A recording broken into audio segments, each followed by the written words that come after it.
Hello दोस्तों, ये हमारा वीडियो है। वीडियो को आप ले सकते हैं, हमें कोई समस्या नहीं है। नॉवेल ऑफ किंग चैनल को सब्सक्राइब करें, लाइक, शेयर और ज्यादा से ज्यादा कमेंट करना। आज हम आपको एक नई और रोमांचक कहानी सुनाने जा रहे हैं, बिलियनियर बॉय 2। चलिए शुरू करते हैं। उससे मछलियों की बदबू बर्दाश्त नहीं हो रही थी। यह देखकर विमन उसके ऊपर हंसने लगा। वैसे उसने यह सब कुछ इसलिए किया था ताकि वह माहौल को थोड़ा सा खुशनुमा बना सके, पर रेहान, उसे तो पता था कि यह सब कुछ अमन के बस की बात नहीं है। वह हमेशा से एक लग्जरी लाइफ जीता आया है। इतने बड़े 5 स्टार होटल का मालिक होने के बाद वह भला इस तरह का खाना कैसे खा सकता था? वह भी इतने गंदे तरीके से यह सब देखकर रेहान ने अपने सबऑर्डिनेट को ऑर्डर दिया कि वे लोग बिना धुएं वाला कोई स्टोव लगाए और उस पर खाना पकाए ताकि बाकी सब लोग खा सके। अब अमन को समझ आ गया था कि जंगलों की जिंदगी जीना दूर से ही अच्छा लगता है या 1-2 दिन के लिए ही अच्छा लगता है, पर जब असल में यहां रहना पड़ता है और इन सब चीजों से होकर गुजरना पड़ता है, तब समझ में आता है कि यह सब कुछ कितना ज्यादा मुश्किल है। रेहान की बात सुनने के बाद विमन ने किसी और को और ज्यादा परेशान नहीं किया। वह अपने साथ कुछ टाइगर सिक्योरिटी गार्ड्स को लेकर कैंप से थोड़ी दूर जंगल की तरफ चला गया और वहां पर अर्थ स्टाइल स्मोकलेस स्टोव बनाने लगा। असल में यह स्मोकलेस स्टोव बनाने का तरीका काफी सिंपल था। इसमें ज्यादा किसी टेक्निक की जरूरत भी नहीं पड़ती थी। हालांकि आजकल के लोगों को यह सब बातें समझ नहीं आती थी, ना ही उन्हें कभी इन सब चीजों की जरूरत थी, इसलिए उनके लिए यह सब कुछ काफी अब नॉर्मल था। ज्यादातर शहरों में जो खाना बनता था वह गैस और इलेक्ट्रिसिटी से ही बनता था। शायद पूरे देश में ही कोई ऐसा हो जो लकड़ियों का यूज करके खाना बनाता हो। सिर्फ विमन जैसे मिलिट्री मैन या सिक्योरिटी गार्ड्स जो जंगलों में रहकर काफी हाई लेवल की ट्रेनिंग करते हैं, उन्हें ही इन सब का एक्सपीरियंस होता है। वैसे यह उन लोगों के लिए बहुत अच्छा तरीका था, क्योंकि इसकी वजह से शायद ही उनके दुश्मन उन्हें पकड़ पाते। साथ ही साथ इस तरह से खाना पकाने से बिना खुद को ज्यादा परेशान करें, यह लोग आराम से गरमागरम खाना खा सकते थे। वहीं दूसरी तरफ अमन अभी भी वॉमिटिंग किए जा रहा था, पर कुछ देर बाद जब वह शांत हो gया और जब उसने देखा कि विमन और बाकी सब लोग कुछ कर रहे हैं, तो वह भी क्यूरियोसिटी के साथ उनकी तरफ भागकर उन्हें देखने चला गया। उसे यह मेथड काफी अच्छी लग रहा था, इसलिए वह भी उन लोगों की मदद करने लगा और साथ ही साथ उनके इस मेथड और स्किल को सीक्रेट सीख भी रहा था।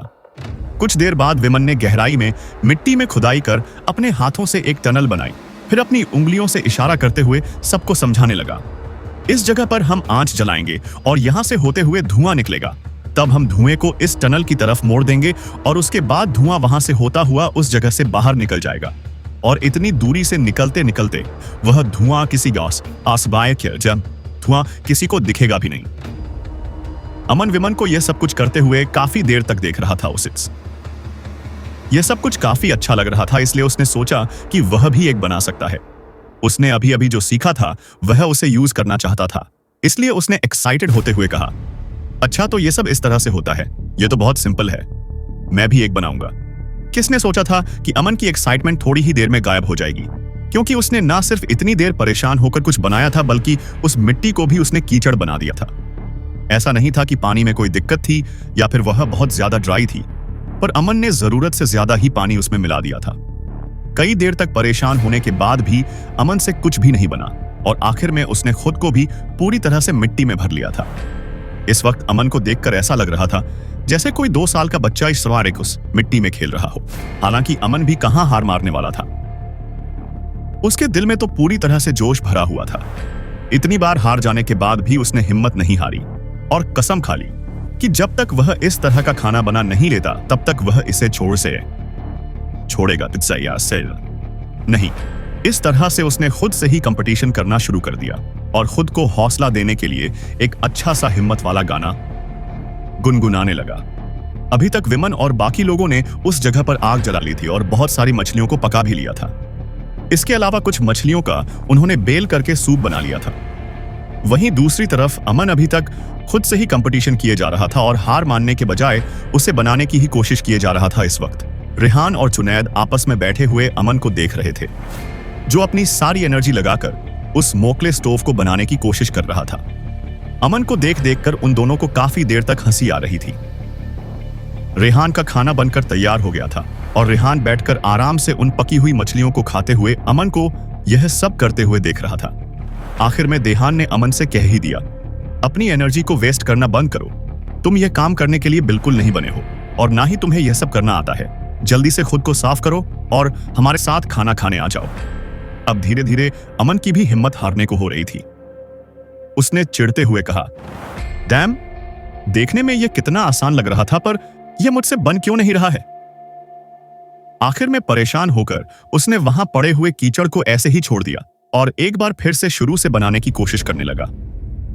उसे देखकर रेहान ने हंसते हुए उससे कहा, तुम एक अमीर आदमी हो और जब से तुम बड़े हुए हो तब से तुमने कभी भी मिट्टी या कीचड़ में हाथ नहीं डाला है।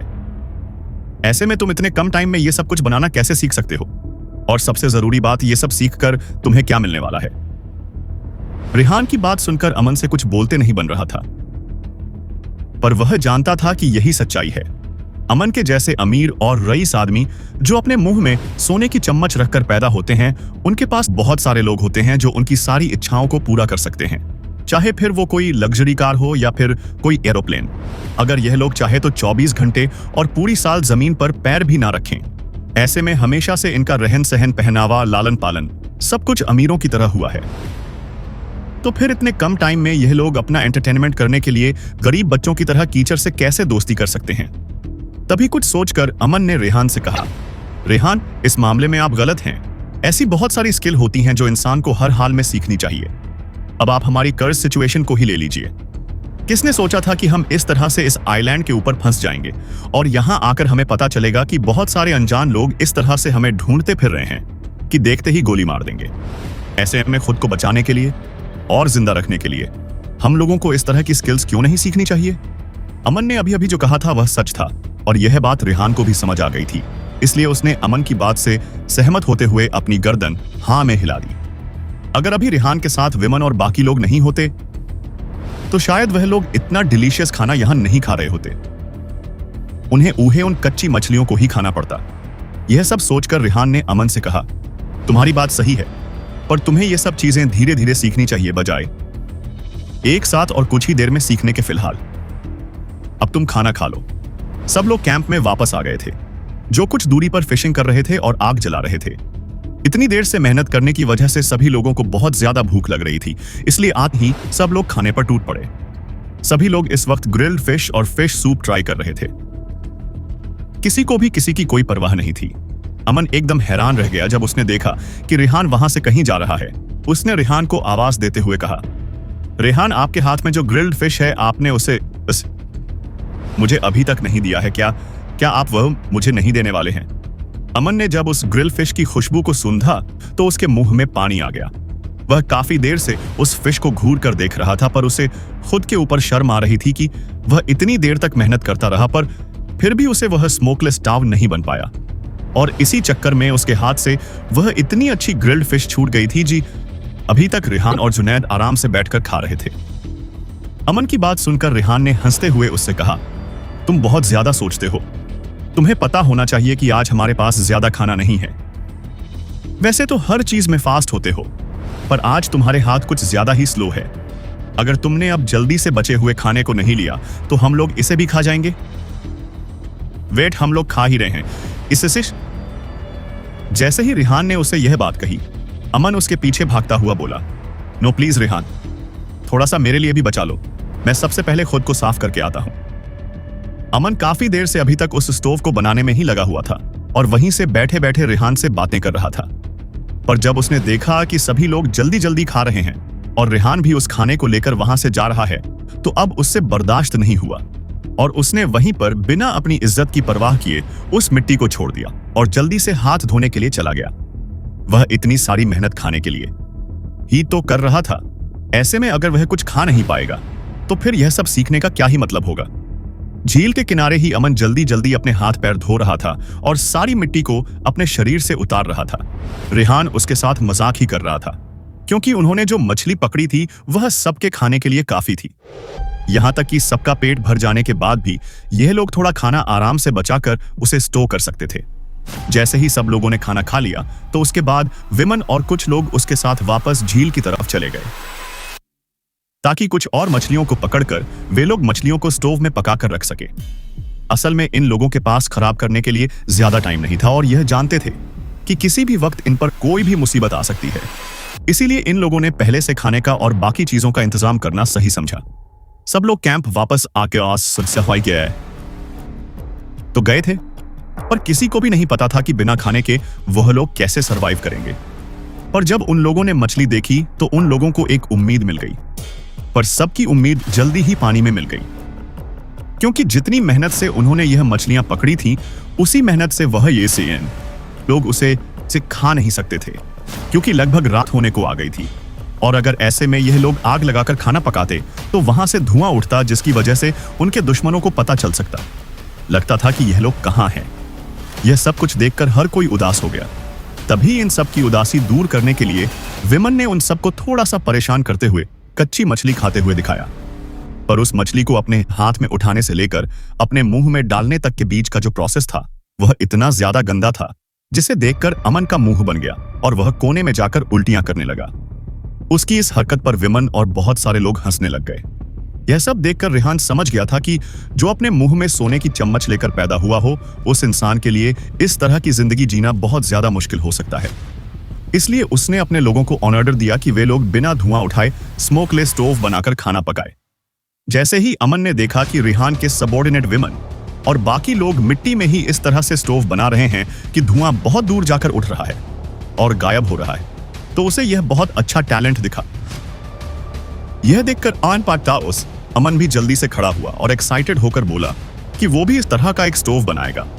हालांकि लगभग 2 घंटे तक बचने के बाद भी उसे जब वह स्टोव नहीं बना तो उसे देखकर रेहान ने उसे रोकते हुए कहा कि वह तुरंत आकर खाना खा ले, वरना खाना खत्म हो जाएगा। इतना सुनते ही अमन बच्चों की तरह जल्दी से उस मिट्टी से खेलना छोड़कर झील की तरफ गया और अपने आप को साफ करते हुए अपने हिस्से का खाना लेने के लिए दौड़ पड़ा। सब लोग खाना खाकर फिर से मछली पकड़ने लगे, क्योंकि किसी को नहीं पता था कि अगले पल कब क्या हो जाए, और सब लोग चाहते थे कि उनके पास पहले से खाना वगैरह और पानी वगैरह, ताकि जब भी उन्हें यहां से भागना पड़े या कहीं छुप पड़े तो उन्हें किसी भी तरह की परेशानी ना हो, और ना ही ऐसी परेशानी जैसी वे अभी कुछ देर पहले तक झेल रहे थे। इस वक्त पूरी तरफ अंधेरा छा चुका था, क्योंकि आज पूर्णिमा नहीं थी। इसलिए 2 दिन पहले जो नजारा उन लोगों को देखने को मिला था, वैसा नजारा उन्हें फिर से देखने को नहीं मिला। आइलैंड की वो चांदनी और उसमें से निकलती हुई वह खूबसूरत कलरफुल रोशनी फिर से उस झील में नहीं दिख रही थी। हालांकि उसके आसपास जो जंगल था वहां पर अभी भी हल्की हल्की रोशनी हो रही थी और वह हल्की डिम लाइट से चमक रहा था। पर अभी अभी उन सब लोगों ने इतनी बड़ी मुसीबत को देखा था और अभी भी उसमें से बाहर नहीं निकल पाए थे। इसलिए किसी ने भी इस पर ज्यादा ध्यान नहीं दिया और सभी लोग थोड़ा सा मुरझाए हुए से बैठे थे।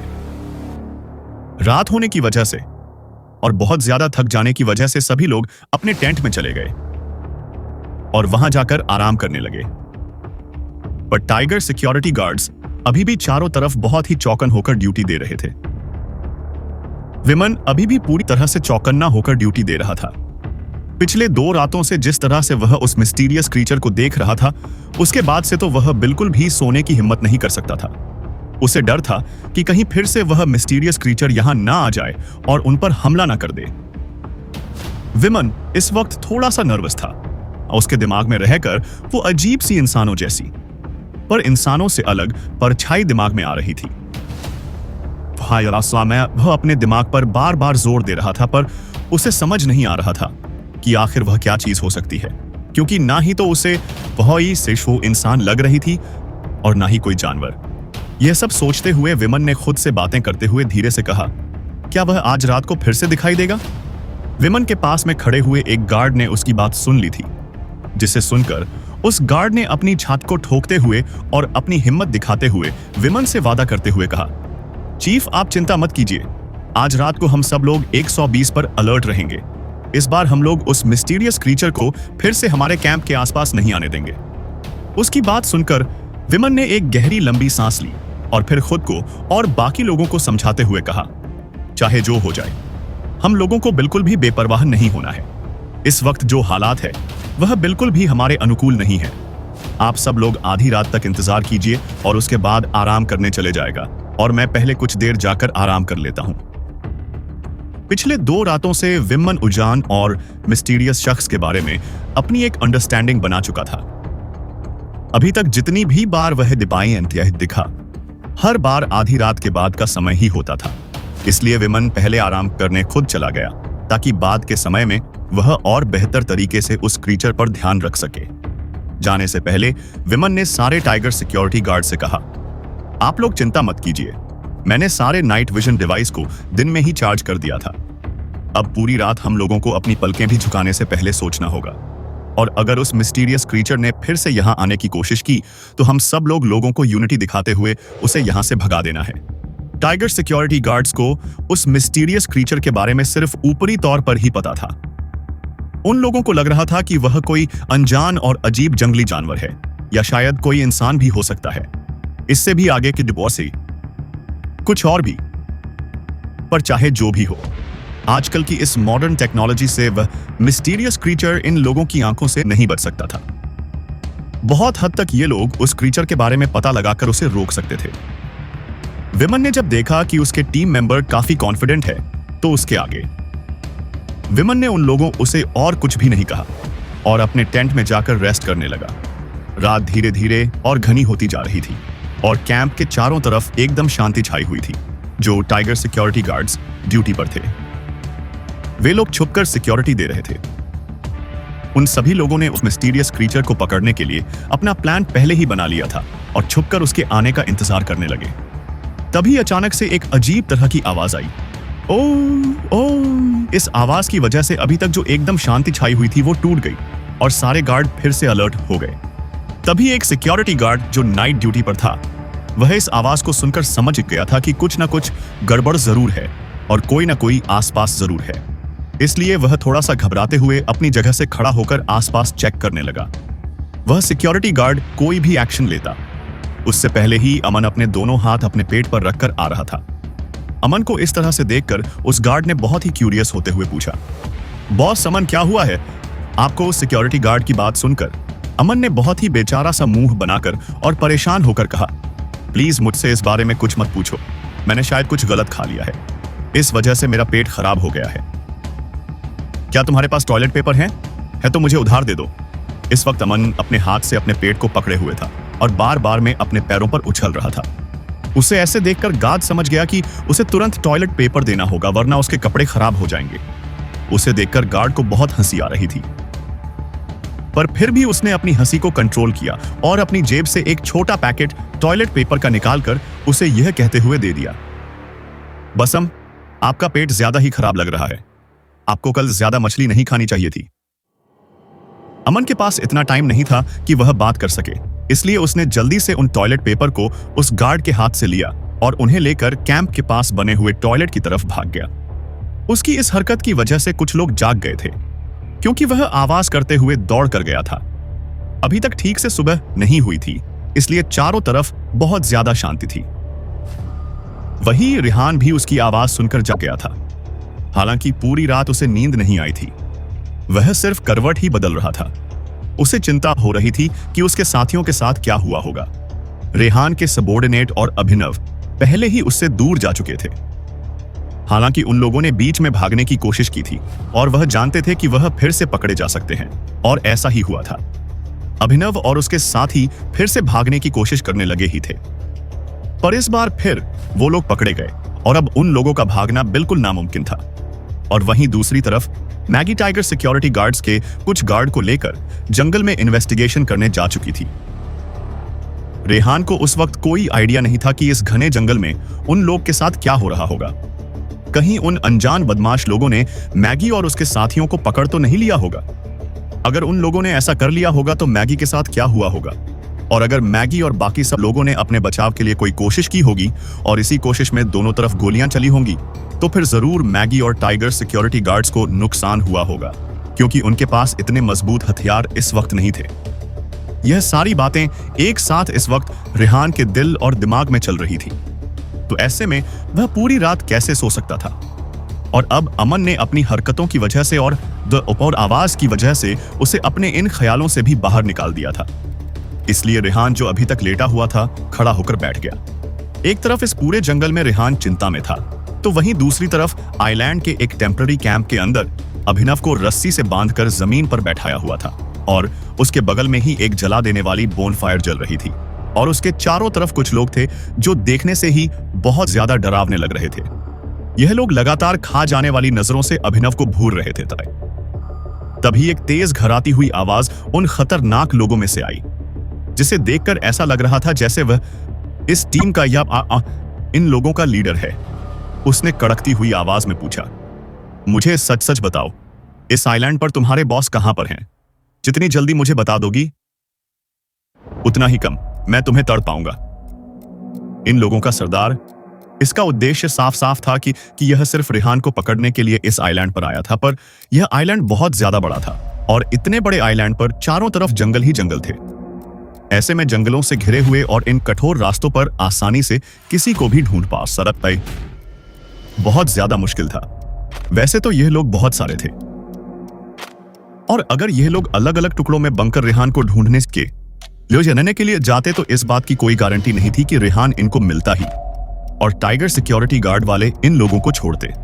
अभी तक इन लोगों ने अभिनव को इतना ज्यादा मारा था कि वह पूरी तरह से नीला पड़ चुका था, पर अभी भी उसे देखकर ऐसा लग रहा था जैसे वह अपना मुंह नहीं खोलने वाला है और वह किसी भी हाल में रिहान की लोकेशन लोगों को नहीं बताने वाला है। तभी अभिनव ने मुस्कुराते हुए उन लोगों से कहा, तुम लोग मेरे बॉस को ढूंढना चाहते हो ना? मुझे जाने दो, मैं खुद ही तुम्हें उनके पास ले जाऊंगा। बहुत ज्यादा खा लेने की वजह से रात को अमन का पेट खराब हो गया और उसकी उल्टी सीधी हरकतों की वजह से रिहान और बहुत सारे लोग जग गए थे। रिहान असल में पूरी रात सो भी नहीं पाया था क्योंकि उसे अभिनव, मैगी और बाकी साथियों की बहुत ज्यादा चिंता हो रही थी और अभी तक उसके पास कोई अपडेट भी नहीं आया था। वहीं दूसरी तरफ आइलैंड के ही एक टेम्पररी कैंप में बहुत सारे लोग जो देखने में बहुत ज्यादा खतरनाक लग रहे थे, उन्होंने अभिनव को मार मार कर नीला कर दिया था और बार बार उसे टॉर्चर करके रिहान के बारे में पूछ रहे थे। हालांकि अभिनव इतनी मार खाकर भी अपना मुंह नहीं खोल रहा था और यह सब देखकर वह लोग भी बहुत ज्यादा हैरान थे कि कोई किसी के लिए इतना ज्यादा ईमानदार कैसे हो सकता है। इस बार अनजान लोगों के लीडर ने अपनी आवाज को सख्त करते हुए पूछा, मैं तुमसे आखिरी बार पूछ रहा हूं, सच सच बता दो, कहां है तुम्हारा बॉस, वरना मैं तुम्हें बहुत बुरी तरह मारूंगा। इस लीडर की बात सुनकर अभिनव ने मुस्कुराते हुए कहा, अगर तुम सच में मेरे बॉस के बारे में जानना चाहते हो तो तुम मुझे जाने दो, मैं खुद तुम्हें उनके पास लेकर चलूंगा। अभिनव की बात सुनकर लीडर और ज्यादा गुस्से में हो गया क्योंकि वह जानता था कि उसके सामने बैठा हुआ आदमी बहुत ज्यादा चालाक है और जो इंसान 2 बार भागने की कोशिश कर चुका है वह भला उन्हें सच क्यों बताएगा। इस वक्त वह लीडर सोचने लगा कि अगर उसने टाइम पर किसी को रिहान को पकड़ने के लिए नहीं भेजा तो शायद वह सच में उसे कभी नहीं पकड़ पाएगा। इस बार उस आदमी ने चिल्लाते हुए कहा, बस बहुत हो गया, अब मैं खुद तुम्हारे उस बॉस को ढूंढने के लिए जाऊंगा। किसी ने भी उसकी बात पर विश्वास किया होगा, यह बता पाना अभी भी थोड़ा मुश्किल लग रहा था। उसके सामने खड़े हुए उसके सारे लोग उसकी बातें सुनकर उसे पूरे अविश्वास के साथ देख रहे थे। वो लोग जानते थे कि अगर उनका लीडर मजाक में भी ऐसी गलती कर देता है तो फिर वही समझ जाना चाहिए कि वह लोग अब और ज्यादा जिंदा नहीं रह पाएंगे।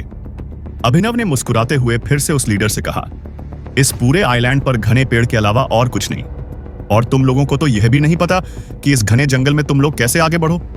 वैसे कितना अच्छा होगा ना अगर मैं खुद तुम लोगों को वहां लेकर जा पाता।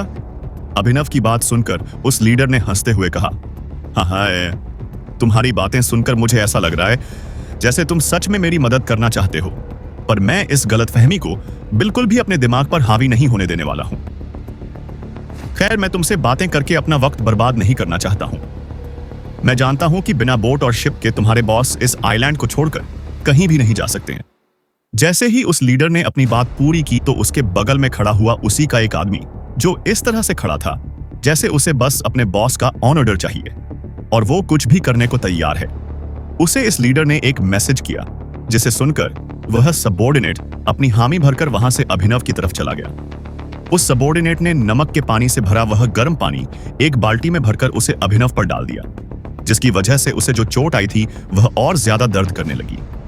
इस तरह की पनिशमेंट बहुत ज्यादा टॉर्चर करने वाली होती है।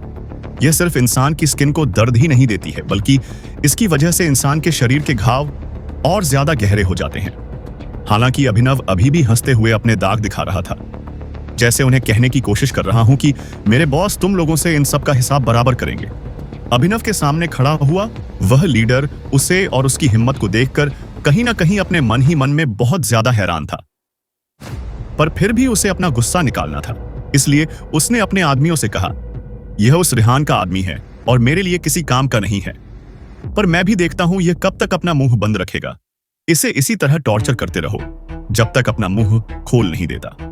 काले कपड़े पहने हुए यह सभी आदमी पिछले 2 दिन से इस आइलैंड पर थे और कहीं ना कहीं इस आइलैंड के एनवायरनमेंट के बारे में बहुत हक जान गए थे। लोगों को टॉर्चर करना उन्हें सबसे ज्यादा अच्छा लगता था और यही देखकर यह आदमी और इसके सबॉर्डिनेट बहुत ज्यादा खुश हो गए। तभी उनमें से एक आदमी ने कहा, बॉस, आप चिंता मत कीजिए, आज अगर इसने अपना मुंह नहीं खोला तो हम इस पर तब तक के नमक का पानी डालते रहेंगे जब तक यह बोल नहीं देता।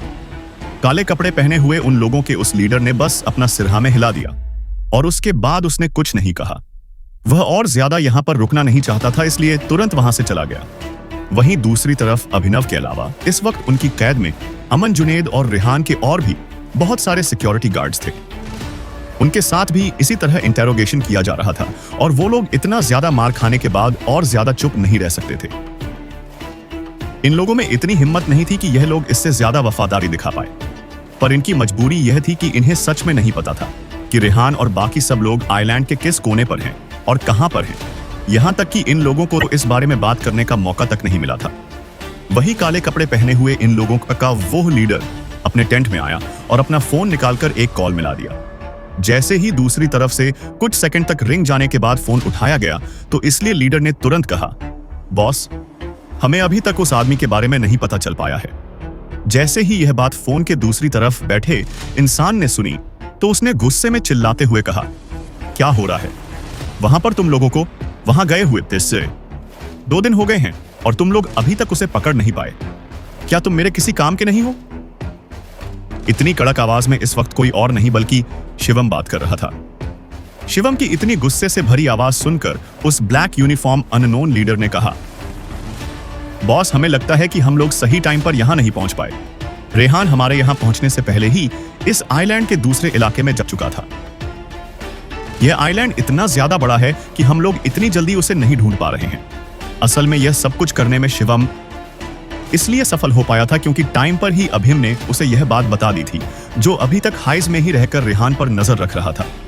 जब से रेहान ने शिवम की नजरों से और उसकी नाक के नीचे से इस आइलैंड को अपने नाम किया था, तब से शिवम हर हाल में रेहान से बदला लेना चाहता था और इसके लिए काफी टाइम से इंतजार भी कर रहा था। और जब अभिम ने उसे यह बात बताई कि रेहान अपने आदमियों के साथ इस आइलैंड पर आया हुआ है, तो शिवम को एक बहुत अच्छा मौका मिल गया था कि वह रेहान से बदला ले सके। हिजू में शिवम रेहान के साथ कुछ भी नहीं कर सकता था क्योंकि वह एरिया पूरी तरह से अमन के कंट्रोल में था और फिर अमन किसी छोटे मोटे परिवार से नहीं था बल्कि बहुत बड़े परिवार का वारिस था, इसलिए शिवम डायरेक्टली उससे नहीं उलझ सकता था। वहीं दूसरी तरफ आइलैंड एक डेजर्ट एरिया था और पूरी तरह से इनहेबिटेड होने की वजह से यहां पर अभी भी शिवम के पास पूरा मौका था कि वह जो चाहे वो इन लोगों के साथ कर सकता था। इसलिए उसने तुरंत अपने 300 आदमियों को इस आइलैंड पर भेजा ताकि वह रेहान को पकड़ सके और उसे मजबूर करके इस आइलैंड को अपने नाम करवा सके। फिर भी रेहान शिवम के आदमियों के हाथों से बच निकला था क्योंकि शिवम के आदमी को यहां पहुंचने में थोड़ा सा लेट हो गया था, पर किसी को उम्मीद नहीं थी कि जिन लोगों को शिवम के आदमी ने पकड़ा है वह उनके किसी काम के नहीं होंगे। इसलिए अब शिवम के आदमी के पास बस एक ही ऑप्शन था कि किसी भी तरह से वे लोग अभिनव का मुंह खुलवा ले और उससे जान ले कि रेहान कहां पर है। शिवम यह सब सोच ही रहा था कि तभी उसने गुस्से में कहा, मुझे यह जानने में कोई दिलचस्पी नहीं है कि तुम्हारे साथ क्या होगा और क्या नहीं। मुझे सिर्फ रिजल्ट चाहिए। मुझे हर हाल में रेहान पकड़ा हुआ चाहिए, समझे? तुम अपने बॉस को इतना ज्यादा गुस्से में देखकर उस आदमी ने जल्दी से कहा, आप चिंता मत कीजिए बॉस, रेहान मेरी वजह से इस आइलैंड पर फंस कर रह गया है। अब वह इस आइलैंड से कहीं भी भागकर नहीं जा सकता है। बस मुझे उसे पकड़ने में थोड़ा सा वक्त लग रहा है, पर मैं वादा करता हूं जल्दी ही उसे भी आपके सामने खड़ा कर दूंगा। ऐसा नहीं था कि शिवम ने बिना कुछ सोचे समझे ही इन लोगों को यहां भेज दिया था या फिर ये लोग कोई छोटे मोटे गुंडे थे। असल में सभी लोग बहुत ही प्रोफेशनल थे और टाइगर सिक्योरिटी गार्ड की तरह ही बहुत ज्यादा ताकतवर भी थे। इन लोगों के लिए यह सब करना ज्यादा मुश्किल नहीं था और यह पूरी प्लानिंग के साथ यहां आए हुए थे।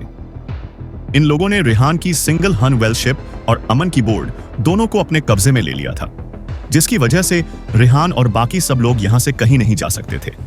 साथ ही साथ इन लोगों ने न और बाकी सब लोगों को इस दुनिया के बाहर कनेक्ट करने से भी रोक दिया था। इसीलिए यह सब लोग इतना ज्यादा कॉन्फिडेंट थे कि यह लोग जल्दी ही रेहान को ढूंढ लेंगे। इतना सब कुछ करके भी यह लोग अभी भी थोड़ा सा परेशान थे, क्योंकि अभिनव ने अभी तक अपना मुंह नहीं खोला था और बाकी किसी को भी नहीं पता था कि रेहान इस वक्त आइलैंड के किस कोने में है। और अगर इन लोगों को पूरे आइलैंड पर रेहान को ढूंढने के लिए जाना पड़ेगा तो जरूर बहुत सारे लोगों की जरूरत पड़ेगी, और फिलहाल ये सिर्फ 300 लोग ही थे। ऐसे में अगर यह लोग अलग अलग जाकर रेहान को ढूंढते हैं और गलती से अगर रेहान इनमें से किसी को मिल जाता है तो भी रेहान के पास वहां पर 100 से भी ज्यादा टाइगर सिक्योरिटी गार्ड्स हैं जो इन पर भारी पड़ जाएंगे। यही सब कुछ सोचकर इन सब लोगों का यह लीडर थोड़ा सा परेशान हो रहा था। काले कपड़े पहने हुए इन सब लोगों का यह लीडर अपने दिमाग में कुछ प्लानिंग कर ही रहा था कि तभी अचानक से पूरे कैंप में हलचल मच गई और उस आदमी के एक असिस्टेंट ने जल्दी से भागते हुए चिल्लाकर उससे कहा, बॉस, कैंप में गड़बड़ हो गई है। जैसे ही लीडर ने यह बात सुनी तो उसने बाहर आते हुए अपने असिस्टेंट से घबराकर पूछा, क्या हुआ है? असिस्टेंट ने घबरा हुए कहा, बॉस, बाहर जो सिक्योरिटी दे रहे थे उन लोगों को पता चला है कि कुछ लोग हमारे कैंप में घुस आए हैं। जैसे ही उसने यह बात सुनी तो उसने बहुत ही हैरानी से और अचानक से ही अपने असिस्टेंट से पूछा, क्या रेहान के लोग यहां आ गए हैं? उस लीडर को लग रहा था कि रेहान अपने लोगों के साथ यहां खुद ही आ गया है। लीडर को पता था कि यहां से भागने से पहले अभिनव ने एक बार रेहान से कनेक्ट किया था और जरूर उसने रेहान को बताया होगा कि उनके साथ क्या क्या हुआ है। इसलिए लीडर को लग रहा था कि इस वक्त उनकी सिक्योरिटी को तोड़कर जो लोग अंदर घुसने की कोशिश कर रहे हैं वह जरूर रेहान ही होगा।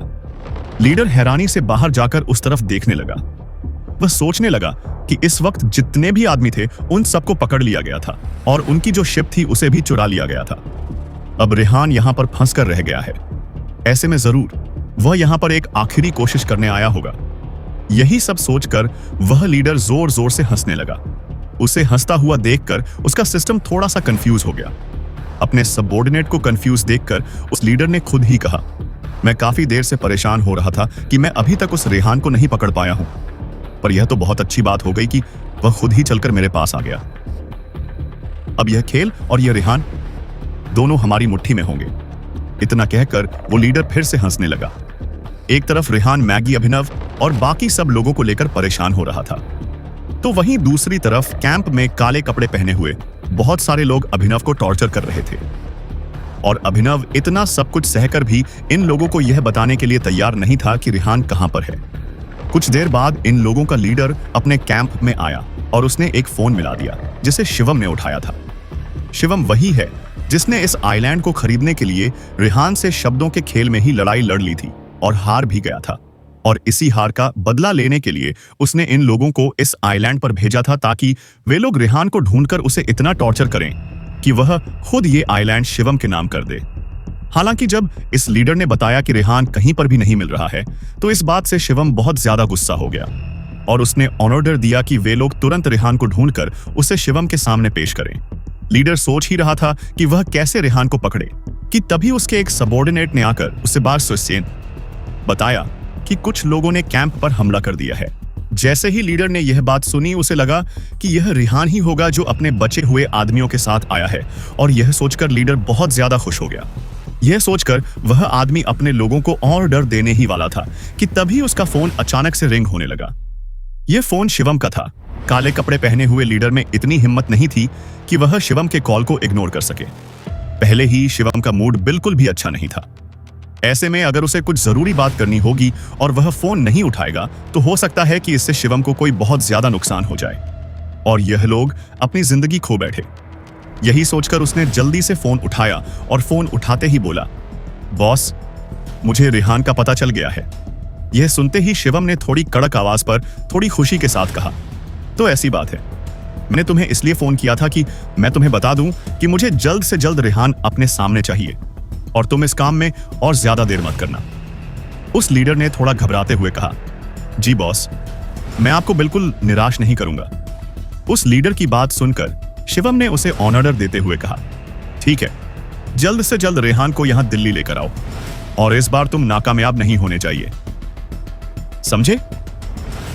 उस लीडर ने जल्दी से जवाब देते हुए कहा, मैं आपका मुलाजिम हूं बॉस, मैं सारी बात समझ गया हूं। उसके बाद शिवम ने एक धमकी देते हुए और वार्न करते हुए उस लीडर से कहा, अगर अब एक भी और गलती हुई तो दोबारा मुझे कॉल मत करना, क्योंकि इसके बाद तुम्हारे साथ तुम्हारा बॉस जो करेगा वह तुम सोच भी नहीं सकते। काले कपड़ों में खड़ा हुआ वह आदमी जो इन सब लोगों का लीडर था, उसका नाम मुन्ना था। शिवम की बात सुनते ही उसने अपनी चुप्पी तोड़ी और जल्दी से कहा, मैं समझ गया हूं बॉस।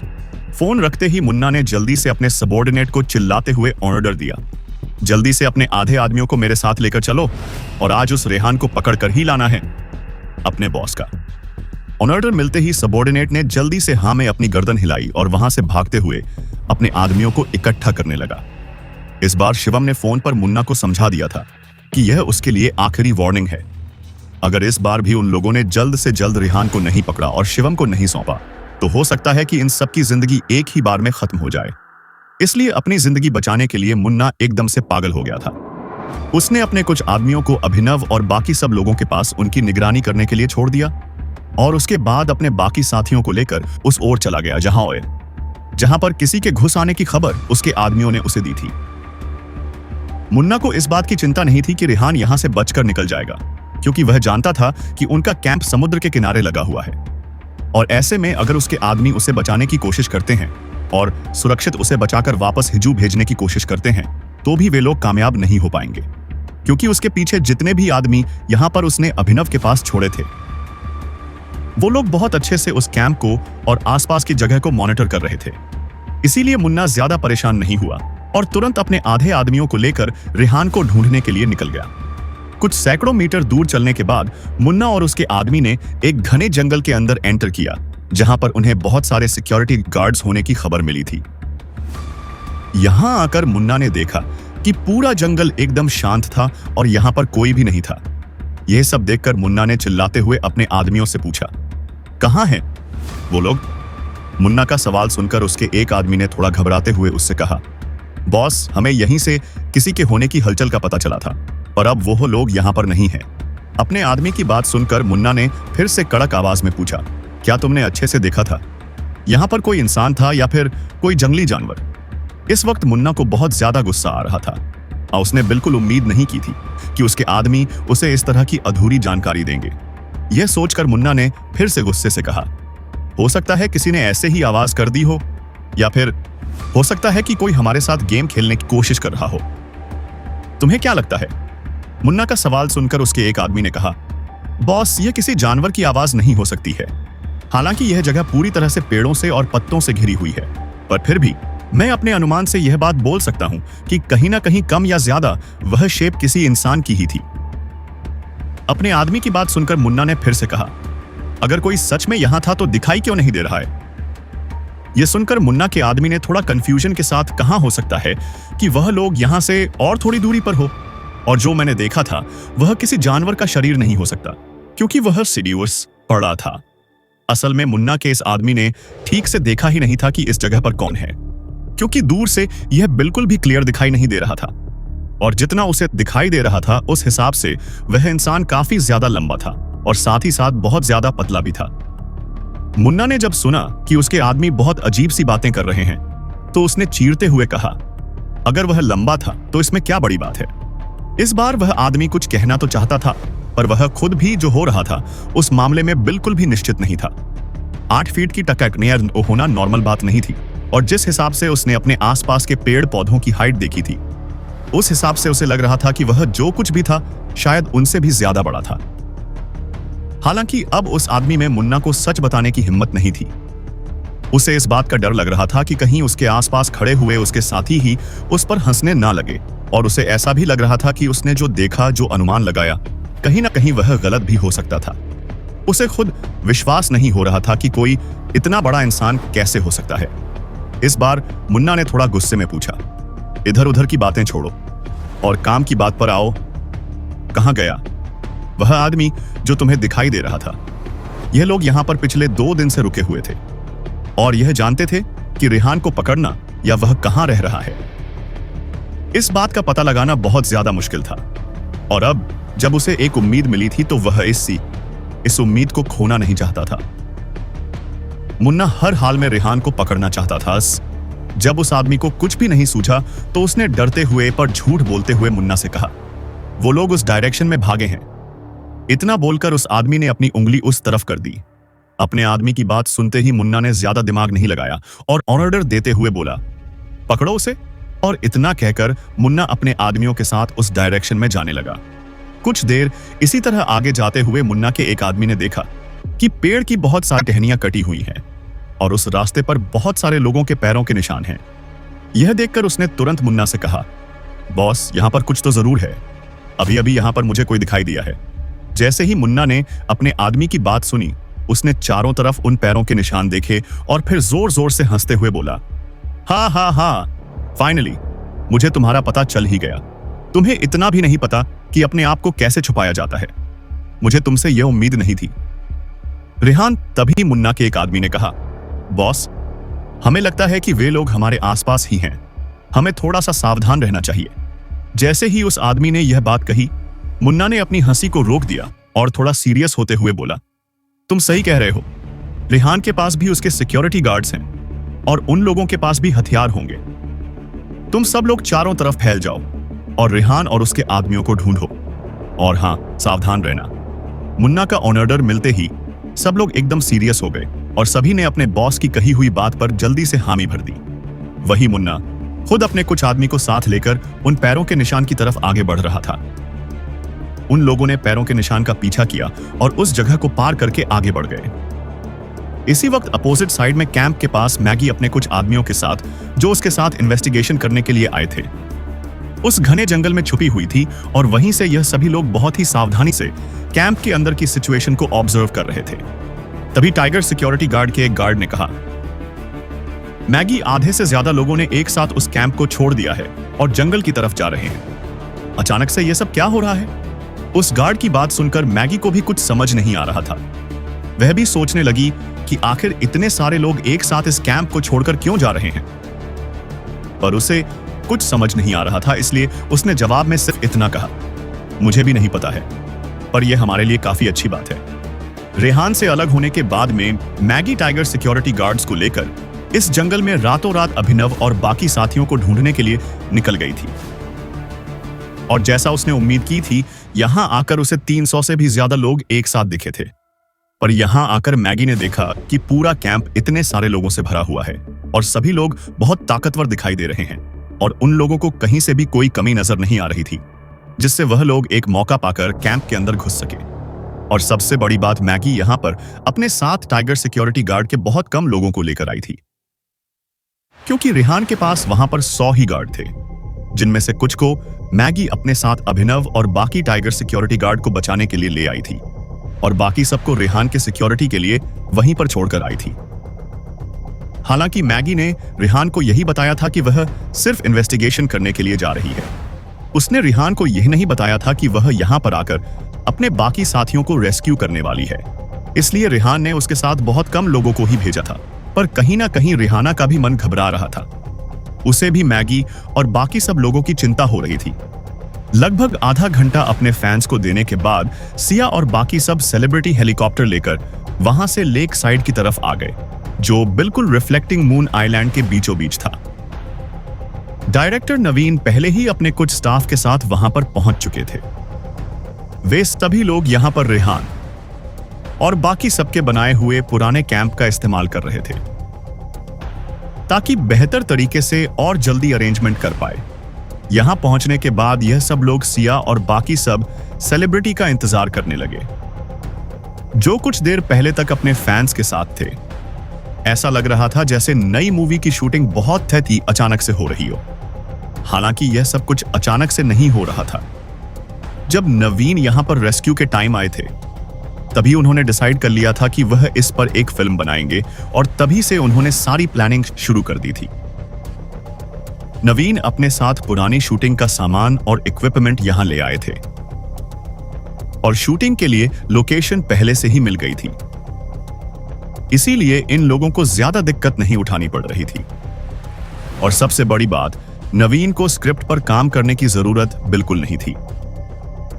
उनके पास पहले से ही रेहान और लिटिल गोरिल्ला का एक्सपीरियंस था और उन्हें बस उसे एक सिस्टमैटिक तरीके से कागज पर लिखना था।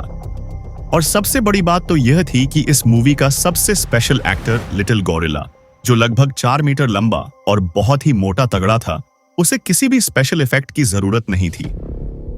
उसकी हर एक हरकत और रेहान के साथ उसकी बॉन्डिंग सभी लोगों ने अपनी आंखों से देखी थी। और फिर लिटिल गोरिल्ला बहुत हद तक इंसानों के साथ और उनकी आदतों से वाकिफ था।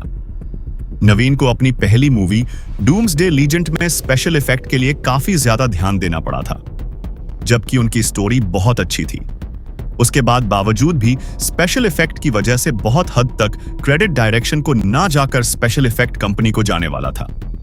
पर एक बात अच्छी थी कि अब नवीन अपनी पूरी स्किल और फोकस के साथ नई स्टोरी पर काम कर सकते हैं, और साथ ही साथ इस मूवी में कोई स्पेशल इफेक्ट की जरूरत नहीं थी।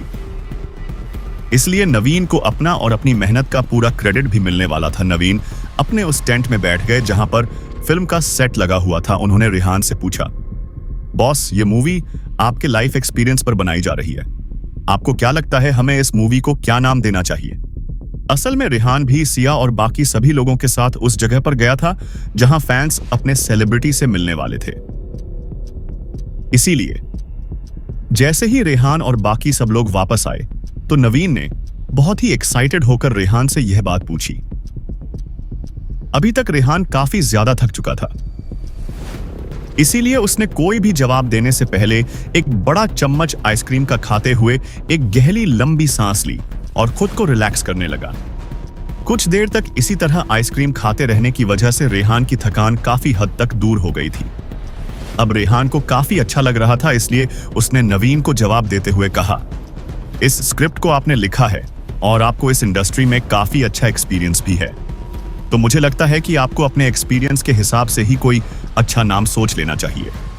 इतना कहकर रेहान फिर से अपनी आइसक्रीम खाने लगा। भले ही रेहान और बाकी सब लोग शहर से दूर समुद्र के बीच इस घने जंगल और रेगिस्तानी इलाके में है, पर फिर भी रेहान यहां पर जो चाहे वह खा सकता था। उसके लिए यहां पर हर चीज का इंतजाम था, और सिर्फ रेहान ही नहीं, बाकी जितने भी लोग यहां आए हुए थे वह सब लोग अपनी पसंद की चीजें यहां खा सकते थे। शायद अमीरी का असली मजा यही था। यह पूरा आइलैंड एक ट्रॉपिकल जोन में था, इसीलिए यहां पर हमेशा बहुत ज्यादा गर्मी रहती थी, खास करके दोपहर के टाइम पर सिर्फ कुछ मिनट खुले है। आसमान के नीचे रहने भर से इंसान पूरी तरह से पसीने से भर जाता था। इस वक्त आइलैंड पर 3000 से भी ज्यादा लोग थे, जिसमें बहुत सारे लोग वे थे जो इस आइलैंड की सुरक्षा कर रहे थे, और बहुत सारे लोग इस समुद्र को भरकर यहां पर बिल्डिंग बनाने का काम कर रहे थे। और बाकी सब लोग नवीन और उनके साथ आए। क्रू मेंबर्स और एक्टर्स थे। यहां तक 3000 से भी ज्यादा लोग इस वक्त आइलैंड पर थे, इसीलिए उनका रोज का खर्चा कोई कम नहीं था। और सबसे बड़ी बात यह, मैं सिटी से दूर था, इसीलिए यहां पर सामान की सप्लाई नॉर्मल रेट से ज्यादा पर होती थी। किस्मत से रेहान उन अमीरों में से था जिनके पास पैसों की बिल्कुल कमी नहीं थी, और इस वक्त उसके पास प्रॉपर फंड अवेलेबल था, वरना शायद वह भी इतने लोगों को खर्चा नहीं उठा पाता। रेहान की बात सुनकर नवीन ने उससे सवाल करते हुए पूछा, कैसा रहेगा अगर हम इस मूवी का नाम में जंगल लीजेंड रखें? जैसे ही रेहान ने यह नाम सुना तो उसने कुछ सोचते हुए कहा, जंगल लीजेंड। हाँ, यह नाम अच्छा रहेगा क्योंकि हमारी पुरानी मूवी का नाम डूम्सडे लीजेंड बिल्कुल इससे मिलता जुलता सा ही है। हमें यही नाम रखना चाहिए। जैसे ही रेहान ने फिल्म के नाम को सहमति दे दी तो नवीन ने कुछ सोचते हुए रेहान से कहा, बॉस, मैं एक और बात सोच रहा था। आप इस फिल्म में लीड कैरेक्टर का रोल प्ले नहीं करना चाहते हैं, तो क्यों ना हम इस फिल्म में हीरो के बजाय हीरोइन को लीड रोल बना दें। जैसे ही रेहान ने यह बात सुनी तो वह एक्साइटेड हो गया और उसने नवीन से कहा, आप मुझे इसके बारे में और थोड़ा डिटेल में बताएं। नवीन ने जब देखा कि रेहान उनके आइडिया में काफी इंटरेस्टेड लग रहा है तो उन्होंने अपने आइडिया को और अच्छे से समझाते हुए कहा, अगर हमारी मूवी एक बड़े सेलिब्रिटी को लीड करने को मिलेगी तो मूवी का नाम बहुत ज्यादा होगा और साथ ही साथ बॉक्स ऑफिस पर भी मूवी काफी अच्छा कमाल करेगी। फिलहाल हमारी कंपनी में कोई भी एलिस्ट एक्टर नहीं है, पर हम जानते हैं कि हमारी मूवी में इस वक्त 2 इंटरनेशनल सुपरस्टार काम कर रही हैं और मिस सिया तो इस रोल को प्ले भी करना चाहती है। ऐसे में हम लोगों के पास काफी अच्छा एडवांटेज होगा। हमें मिस सिया के साथ इस फिल्म को लीड करना चाहिए और इस बेहतरीन स्क्रिप्ट का पूरा फायदा उठाना चाहिए। डायरेक्टर नवीन का अप्रोच और आइडिया बहुत ही सिंपल था। वह अच्छे से जानते थे कि फिलहाल उनकी कंपनी में कोई भी टॉप क्लास मेल आर्टिस्ट नहीं है जो बहुत ही ज्यादा फेमस हो या जिसके नाम से यह लोग फिल्म को प्रमोट कर सकें। फिलहाल सिया और अवनी दोनों ही उनकी फिल्म में हैं।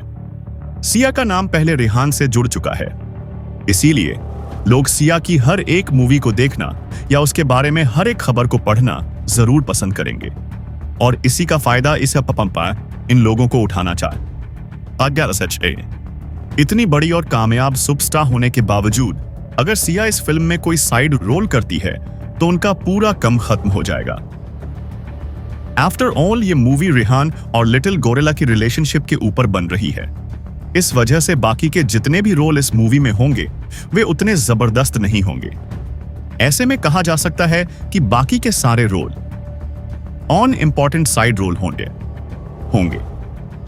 नवीन इस बात को अच्छे से समझते थे कि इतनी बड़ी स्पष्टता होने के बावजूद सिया ये साइड रोल सिर्फ रेहान की वजह से कर रही है। भले ही रेहान सिया को इतनी इंपॉर्टेंस नहीं दे रहा हो जितनी एक गर्लफ्रेंड के तौर पर सिया को मिलनी चाहिए थी, पर कहीं ना कहीं सिया अभी भी रेहान को अपना दिल देकर बैठी है। नवीन इस सिचुएशन का फायदा उठाना चाहते थे। अब सबसे बड़ी बात और प्लस पॉइंट यह था कि सिया एक वर्ल्ड क्लास सेलिब्रिटी होने के साथ साथ एक नेचुरल ब्यूटी भी थी। ऐसे में अगर वह रेहान को रिप्लेस करके उसकी जगह इस रोल को प्ले करती है तो यह मूवी में और भी ज्यादा ग्लैम आ जाएगा और लीड रोल में होने की वजह से रेहान की यह मूवी सुपर डुपर हिट होगी। और फिर अगर सिया फीमेल लीड रोल करती है तो यह कहानी पूरी तरह से बदल जाएगी। अब यह कहानी एक खतरनाक और खूनखार जंगली जानवर और एक खूबसूरत लड़की के अच्छे कनेक्शन और बोर्डिंग पर होगी। आजकल बॉलीवुड में सबसे ज्यादा फीमेल लीड कहानियां ही ट्रेंड कर रही थी और मूवी अगर ऐसी हॉरर और सस्पेंसिव हो जिसमें इस तरह की बोर्डिंग हो तो मूवी सुपर डुपर हिट होने के चांसेस होते हैं। नेचुरली रेहान को यह आइडिया काफी पसंद आया था। बात बिजनेस की थी, इसीलिए रेहान पर्सनल रिलेशन को इसमें नहीं लाना चाहता था। भले ही कियारा रेहान की गर्लफ्रेंड थी, पर फिर भी टिंग में कियारा इतनी अच्छी नहीं थी। उसका में टैलेंट सिंगिंग और बुटीक था जिसमें वह काफी अच्छा कर रही थी। इसीलिए अब चाहे सिया इस रोल को करें या अवनी, रेहान को कोई फर्क नहीं पड़ रहा था।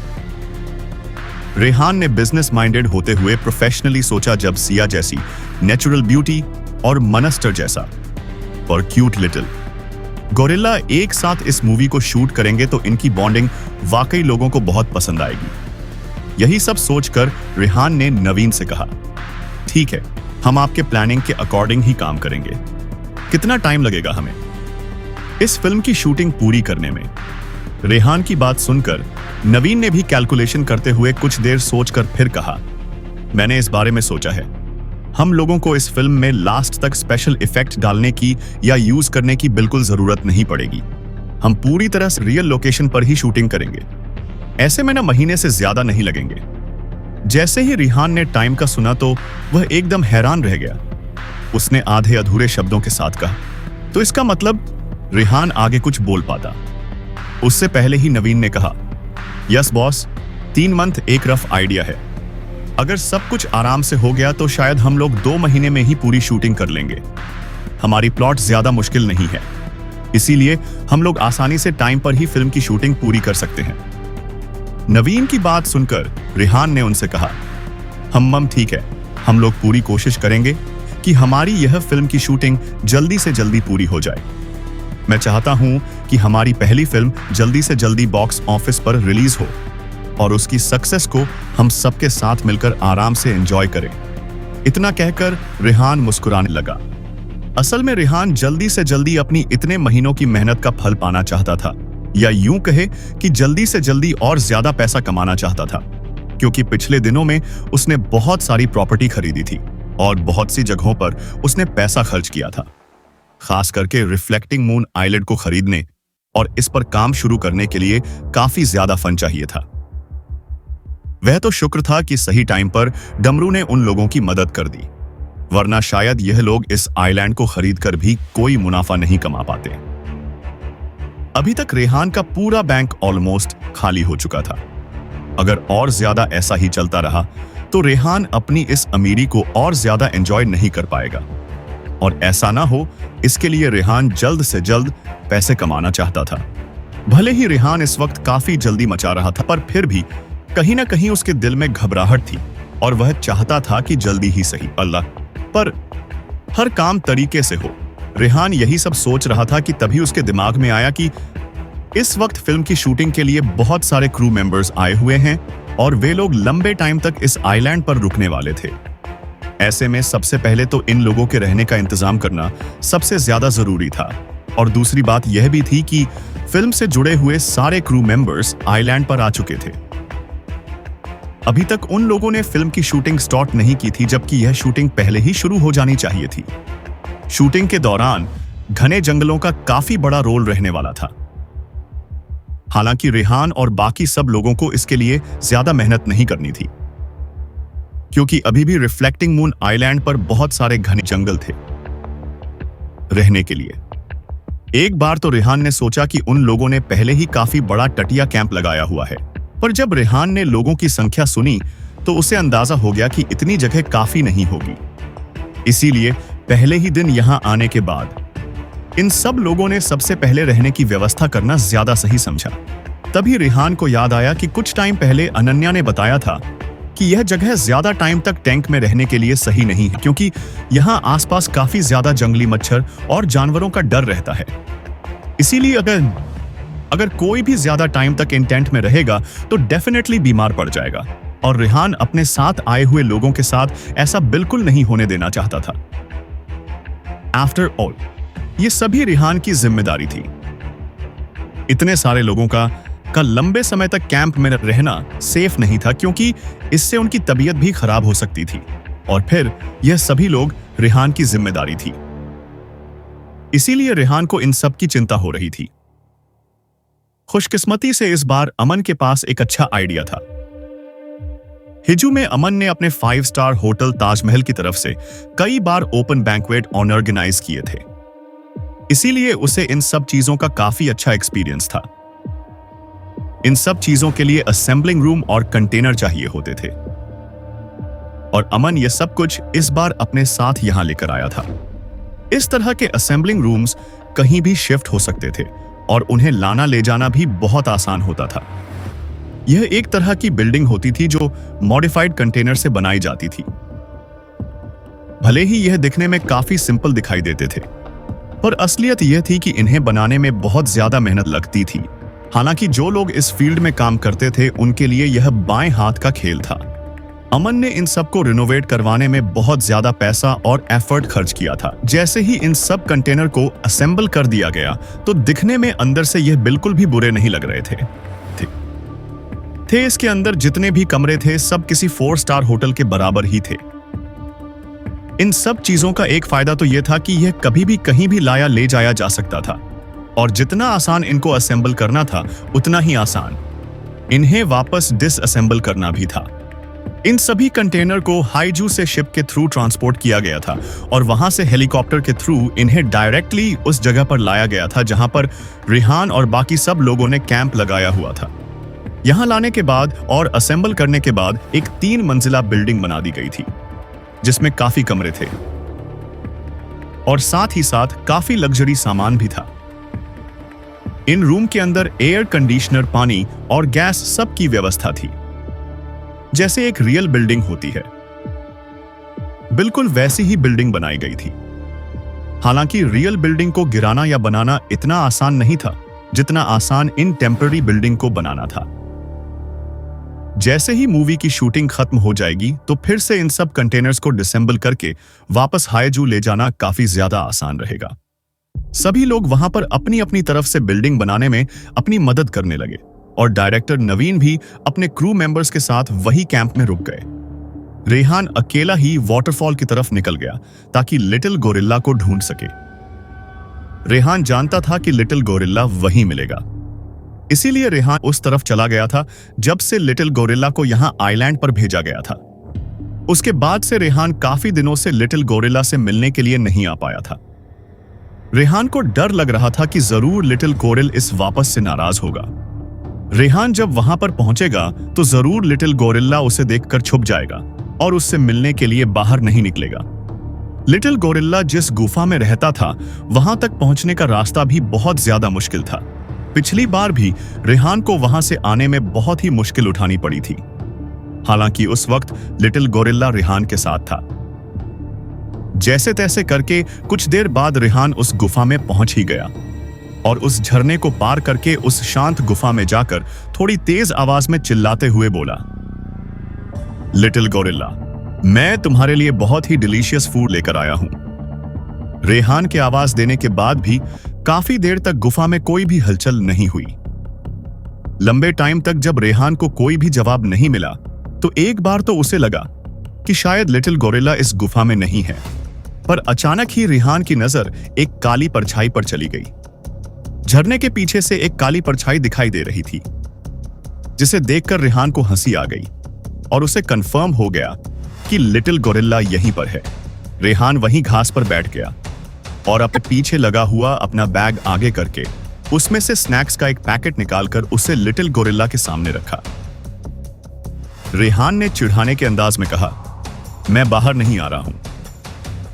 मुझे लगता है कि मेरा पेट भरा हुआ है और मुझे बिल्कुल भी भूख नहीं लग रही है, पर मैं इतनी टेस्टी स्नैक्स वेस्ट नहीं कर सकता हूं। कोई मुझसे नाराज होकर बैठा है ना, इसीलिए मुझे खुद ही इन्हें खाना पड़ेगा। इतना कहकर जैसे ही रेहान ने स्नैक्स का पैकेट खोला तो उसके कानों में एक तेज आवाज सुनाई दी। रेहान समझ गया था कि लिटिल गोरिल्ला मांग गया है। रेहान कुछ और कह पाता, इससे पहले ही जो परछाई अभी तक झरने के पीछे से दिख रही थी वह एकदम से आसमान से जमीन पर दिखाई देने लगी और एकदम से आकर रेहान के सामने खड़ी हो गई। इतनी तेज लिटिल गोरिल्ला के उस जमीन पर कूदने की वजह से उसके पैरों के नीचे जो घास थी वह थोड़ी सी खराब हो गई थी और साथ ही साथ वहां पड़ी हुई मिट्टी भी थोड़ी ऊंचाई तक जाकर उछलकर वापस नीचे बैठ गई थी। रेहान ने हंसते हुए लिटिल गोरिल्ला से कहा, लगता है तुम मुझसे अभी भी नाराज हो। देखो, मैं तुम्हारे लिए कितने टेस्टी स्नैक्स लेकर आया हूं। अपनी बात कहकर रेहान लिटिल गोरिल्ला की तरफ देखने लगा। इस वक्त लेकिन गोरिल्ला के मुंह से पानी टपक रहा था। स्नैक्स को देखकर उसके मुंह में पानी आ गया था, क्योंकि काफी दिनों बाद वह फिर से यह सब कुछ खा पा रहा था। लिटिल गोरिल्ला ने अपने गले से आवाज निकाली जैसे वह अपनी खुशी जाहिर करने की कोशिश कर रहा हो।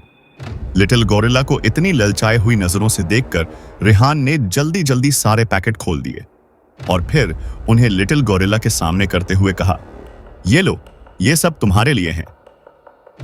आइलैंड पर लिटिल गोरिल्ला सिर्फ वेजिटेबल्स और फ्रूट्स ही खा सकता था। अपनी आंखों के सामने इतना टेस्टी स्नैक्स देखकर लिटिल गोरिल्ला भला कैसे नाराज रह सकता था। उसने जल्दी जल्दी ऊट पैकेट्स को उठाया और एक साथ अपने मुंह में डालने लगा। जैसे ही लिटिल गोरिल्ला ने यह सब खा लिया तो उसने रेहान के दोनों कंधों पर हाथ रखते हुए और थपथपाते हुए उसे अपनी पीठ पर बैठने का इशारा करने लगा। रेहान ने हैरान होकर उससे पूछा, क्या हुआ? क्या तुम मुझे आइलैंड की सैर करवाने लेकर जाना चाहते हो? रेहान ने अपने मन में सोचा कि अगर जानवरों के पास भी इंसानों के जैसे अधिकार होते तो यह पूरा आइलैंड कभी भी रेहान का नहीं हो पाता, क्योंकि लिटिल गोरिल्ला यहां पर 10 से भी ज्यादा साल तक रहा था। सबसे ज्यादा शक्तिशाली और खतरनाक होने की वजह से लिटिल गोरिल्ला इस पूरे आइलैंड का किंग कंग था। इस आइलैंड पर रहने वाले किसी भी जानवर में इतनी हिम्मत नहीं थी कि वह लिटिल गोरिल्ला पर राज कर सके या उसे हरा सके। और अभी तक जितने भी जानवरों ने ऐसा दुस्साहस करने की कोशिश की थी वह सब जानवर लिटिल गोरिल्ला के इस बड़े से पेट में जा चुके थे। ऐसा सुना गया था कि कुछ सालों पहले तक यहां पर बड़े जानवर रहा करते थे ताकि यहां के इकोलॉजिकल सिस्टम को और बेहतर बनाया जा सके। पर जितना ज्यादा लिटिल गोरिल्ला यहां पर अकेला रहा उतना ही ज्यादा उसने अपने आप को ताकतवर बना लिया और अनफॉर्चुनेटली वह सभी बड़े जानवर अभी तक लिटिल गोरिल्ला के शिकार बन चुके थे। अब इस पूरे आइलैंड पर कुछ छोटे मोटे इंसेक्ट और पक्षियों के अलावा कोई भी दूसरा जानवर नहीं था। यहां तक कि सांप और खरगोश तक को लिटिल गोरिल्ला ने खा लिया था। अभी अभी जैसे ही लिटिल गोरिल्ला ने इन स्नैक्स को खाया तो उसका मूड पहले से काफी ज्यादा अच्छा हो गया था और अब नाराजगी पूरी तरह से दूर हो चुकी थी और उसे इस बात की कोई परवाह नहीं थी कि पिछले कुछ दिन उसे इस आइलैंड पर अकेले रहना पड़ा था। उसने जल्दी से रेहान को अपनी पीठ पर बैठने का इशारा किया और उसके बाद यह दोनों मालिक और पालतू उस घने जंगल के बीच से आइलैंड की सैर करने निकल पड़े। वैसे तो हर जानवर का अपना इलाका होता है और हर जानवर अपने इलाके का मालिक होता है, पर लिटिल गोरिल्ला के लिए यह पूरा आइलैंड उसका अपना इलाका था। रेहान और बाकी सब लोग जो रेहान के साथ थे, उनके अलावा अगर कोई और लिटिल गोरिल्ला को उस आइलैंड पर दिखता है तो लिटिल गोरिल्ला उसे भी अपना शिकार बना लेता है। ऑफ कोर्स लिटिल गोरिल्ला काफी सालों तक इंसानों के साथ रहा है और रेहान के साथ तो उसकी बॉन्डिंग भी बहुत अच्छी रही है, इसीलिए वह जल्दी से किसी भी इंसान को नुकसान नहीं पहुंचाता है। पर अगर कोई इंसान जानबूझकर उसे परेशान करने की कोशिश कर तो वह उसे बिल्कुल नहीं बोशा। बख्ता लिटिल गोरिल्ला को इंसानों के साथ खेलना भी बहुत पसंद है, इसीलिए कई बार वह इंसानों के साथ प्रैंक कर लेता है और कई बार तो अचानक से ही उनके सामने आकर उन्हें डरा भी देता है, जैसा कुछ टाइम पहले उसने शिवम के आदमियों के साथ इसी आइलैंड पर किया था और इस वजह से शिवम के आदमियों ने उस पर गोली भी चला दी थी। इस वक्त रेहान लिटिल गोरिल्ला के पीठ पर बैठा था और लिटिल गोरिल्ला अपनी उसी स्पीड से जंगलों में दौड़ रहा था और साथ ही साथ बीच बीच में कई बार रुककर आसपास अपनी नाक से कुछ सध भी रहा था। लिटिल गोरिल्ला को इस तरह की हरकत करते हुए देखकर रेहान को थोड़ा सा अजीब लग रहा था और उसे समझ नहीं आ रहा था कि उसका यह लिटिल गोरिल्ला क्या करने की कोशिश कर रहा है। रेहान ने उससे एक बार पूछा भी, पर फिर भी लिटिल गोरिल्ला ने ही कोई खास जवाब नहीं दिया और वैसे ही हरकत करता रहा। रेहान भले ही कितने भी अच्छे से लिटिल गोरिल्ला को समझता हो, पर इतने अच्छे से उसकी भाषा को नहीं समझ पा रहा था। और फिर रेहान का यह लिटिल गोरिल्ला था भी तो बहुत शैतान। इसके मन में कब क्या चल रहा हो भला कोई कैसे बता सकता था। यहां जंगलों में रेहान अपने लिटिल गोरिल्ला के साथ मस्ती कर रहा था तो वहीं दूसरी तरफ जितने भी लोग डायरेक्टर नवीन के साथ आए थे सभी अपने काम में लगे हुए थे। वहीं कुछ टाइम पहले दयाराम जी की दी हुई उस मट बोट का इस्तेमाल भी बहुत जोर जोर से चल रहा था। यहां पर जो लोग समुद्र को भरकर जमीन बनाने का काम कर रहे थे वे लोग दिन रात कड़ी मेहनत कर रहे थे। इधर नवीन अपने साथ लाए हुए क्रू मेंबर्स के साथ मिलकर फुल टेम्परेरी घर को बनाने में लगे हुए थे ताकि जल्द से जल्द सभी मेंबर वहां पर सेट हो जाए और शूटिंग का काम शुरू हो सके। और इन सबसे अलग जो यहां रुक गए थे वह सभी लोग आइलैंड पर घूम रहे थे, जिनके साथ रेहान ने अपने स्टाफ भी भेजे थे। जिन टूर गाइड को रेहान ने यह काम दिया था उन्हें पहले ही समझा दिया गया था कि यह जितने भी लोग घूमने के लिए आए हैं उन सबको रिफ्लेक्टिंग मून आइलैंड के आउटर में ही घुमाया जाए और अंधेरा होने से पहले उन सबको वापस भेज दिया जाए। और सबसे बड़ी बात, अगर यहां आए हुए लोग आइलैंड के ज्यादा डीप में जाकर इसे देखने की जिद करें तो भी टूर गाइड को साफ साफ इंस्ट्रक्शन दे दिए गए थे कि वे लोग बिल्कुल भी यहां आए हुए लोगों की बात ना माने और आइलैंड के डीप में जाने की कोशिश ना करें। इसके पीछे सबसे बड़ा कारण यह था कि अभी तक टूर गाइड इतने ज्यादा एक्सपीरियंस नहीं थे। वे खुद बहुत ही कम समय में अपनी जिम्मेदारी को संभाले थे। इस वजह से बहुत हद तक उन्हें भी इस पूरे आइलैंड के बारे में ज्यादा कुछ नहीं पता था। और इसके पीछे दूसरा कारण यह भी था कि इस आइलैंड पर सड़क नहीं थी, जिसका मतलब था कि यहां चलना बहुत ही ज्यादा मुश्किल था और ऊपर से घने पेड़ होने की वजह से हो सकता था कि यहां आए हुए बाकी सब लोगों को परेशानी उठानी पड़े। अपने अपने सेलिब्रिटी से मिलने के बाद बहुत सारे लोग एक बार तो वापस जा रहे थे, पर लास्ट मूवमेंट पर वे सभी लोग भी यहीं पर रुक गए और बाकी सब लोगों के साथ टूरिस्ट बन गए। इस वक्त ये फैन जो 300 से भी ज्यादा थे सब टूरिस्ट थे और इन सब लोगों का अच्छे से ध्यान रखने के लिए इन सभी टूरिस्ट को 3 टीम में डिवाइड कर दिया गया था। हर एक टीम में 3 टूर गाइड थे और साथ ही साथ 1 दर्जन से ज्यादा टाइगर सिक्योरिटी गार्ड हर एक टीम के साथ चल रहे थे। इतने सारे लोगों की जिम्मेदारी उठाना कोई मजाक नहीं था इस घने जंगल में जहां ना ठीक से सड़कें थीं और ना ही रास्तों का कुछ पता था। ऐसी जगह पर अचानक से इतने सारे लोगों को घुमाना और आइलैंड के बारे में बताना काफी चैलेंजिंग था। अगर यहां आए हुए गार्ड्स और टाइगर सिक्योरिटी गार्ड्स में से किसी से भी थोड़ी सी भी गलती हुई तो हो सकता था कि यहां किसी की भी जान खतरे में पड़ जाए। इस वक्त हर्ष और उसकी टीम एक छोटी सी घाटी में एंटर हुए थे। तभी इस टीम का डायरेक्टर आगे आया और बोला, इससे आगे जाना आसान नहीं होगा। हम लोग कुछ देर यहीं पर आराम करेंगे और वापस लौट जाएंगे। जैसे ही डायरेक्टर ने यह बात कही तो हर्ष के एक दोस्त ने उससे कहा, हर्ष, ये रिफ्लेक्टिंग मून आइलैंड इतना भी बुरा नहीं है यार। आज की हमारी यह ट्रिप बेकार नहीं गई। डायरेक्टर की बात सुनकर हर्ष के दोस्त ने उससे कहा, अरे यार हर्ष, ये आइलैंड इतना बुरा भी नहीं है। हमारा यहां रुकना बेकार नहीं गया। अपने दोस्त की बात सुनकर हर्ष ने हमें अपनी गर्दन हिला दी और उस ऑटोग्राफ को देखने लगा जो उसने सिया से लिया था। उसने हंसते हुए अपने दोस्त से कहा, हाँ तुम सही कह रहे हो। यहां आकर मैं सिर्फ अपनी आइडल से ही नहीं मिला, बल्कि इस आइलैंड की इतनी खूबसूरत नेचुरल सीनरी को भी एक्सपीरियंस करने का मुझे मौका मिला है। सच में आज का दिन मेरे लिए बहुत लकी रहा है। हर्ष की बात सुनकर उसके दोस्त ने सहमत होते हुए कहा, यह बात तो है। तुम्हें पता है, मैंने अभी अभी एक टूरिस्ट गाइड से सुना है कि फ्यूचर में यह आइलैंड टूरिस्ट इकोलॉजिकल बेस पर ही डेवलप होने वाला है और आने वाले टाइम में यहां पर बहुत खूबसूरत बिल्डिंग, होटल्स और एंटरटेनमेंट प्रोजेक्ट्स ने वाले हैं। जब यह सब कुछ बनकर तैयार हो जाएगा तो हम लोग एक बार वापस जरूर यहां पर घूमने के लिए आएंगे। अपने दोस्त की बात सुनकर हर्ष ने खुश होते हुए कहा, तुमने सही कहा। यह जगह मुझे वाकई बहुत कमाल की लग रही है। मुझे तो ऐसा लग रहा है जैसे मैं किसी जुरासिक वर्ल्ड में इंटर हो गया हूं।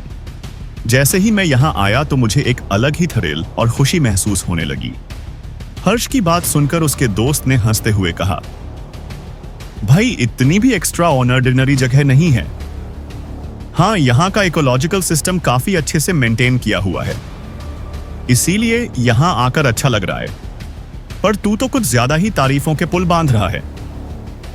इतना कहकर वह लड़का जोर जोर से हंसने लगा। अपने दोस्त को इस तरह हंसता हुआ देखकर हर्ष ने चिढ़ते हुए कहा, तुम कुछ भी मत बोलो। तुम्हें पता ही नहीं है कि ऐसी आलीशान जगहों की कदर कैसे की जाती है। हर्ष को ऐसा कहता हुआ देखकर उसके दोस्त ने थोड़ा गुस्सा करते हुए कहा, यह सब कुछ बकवास है।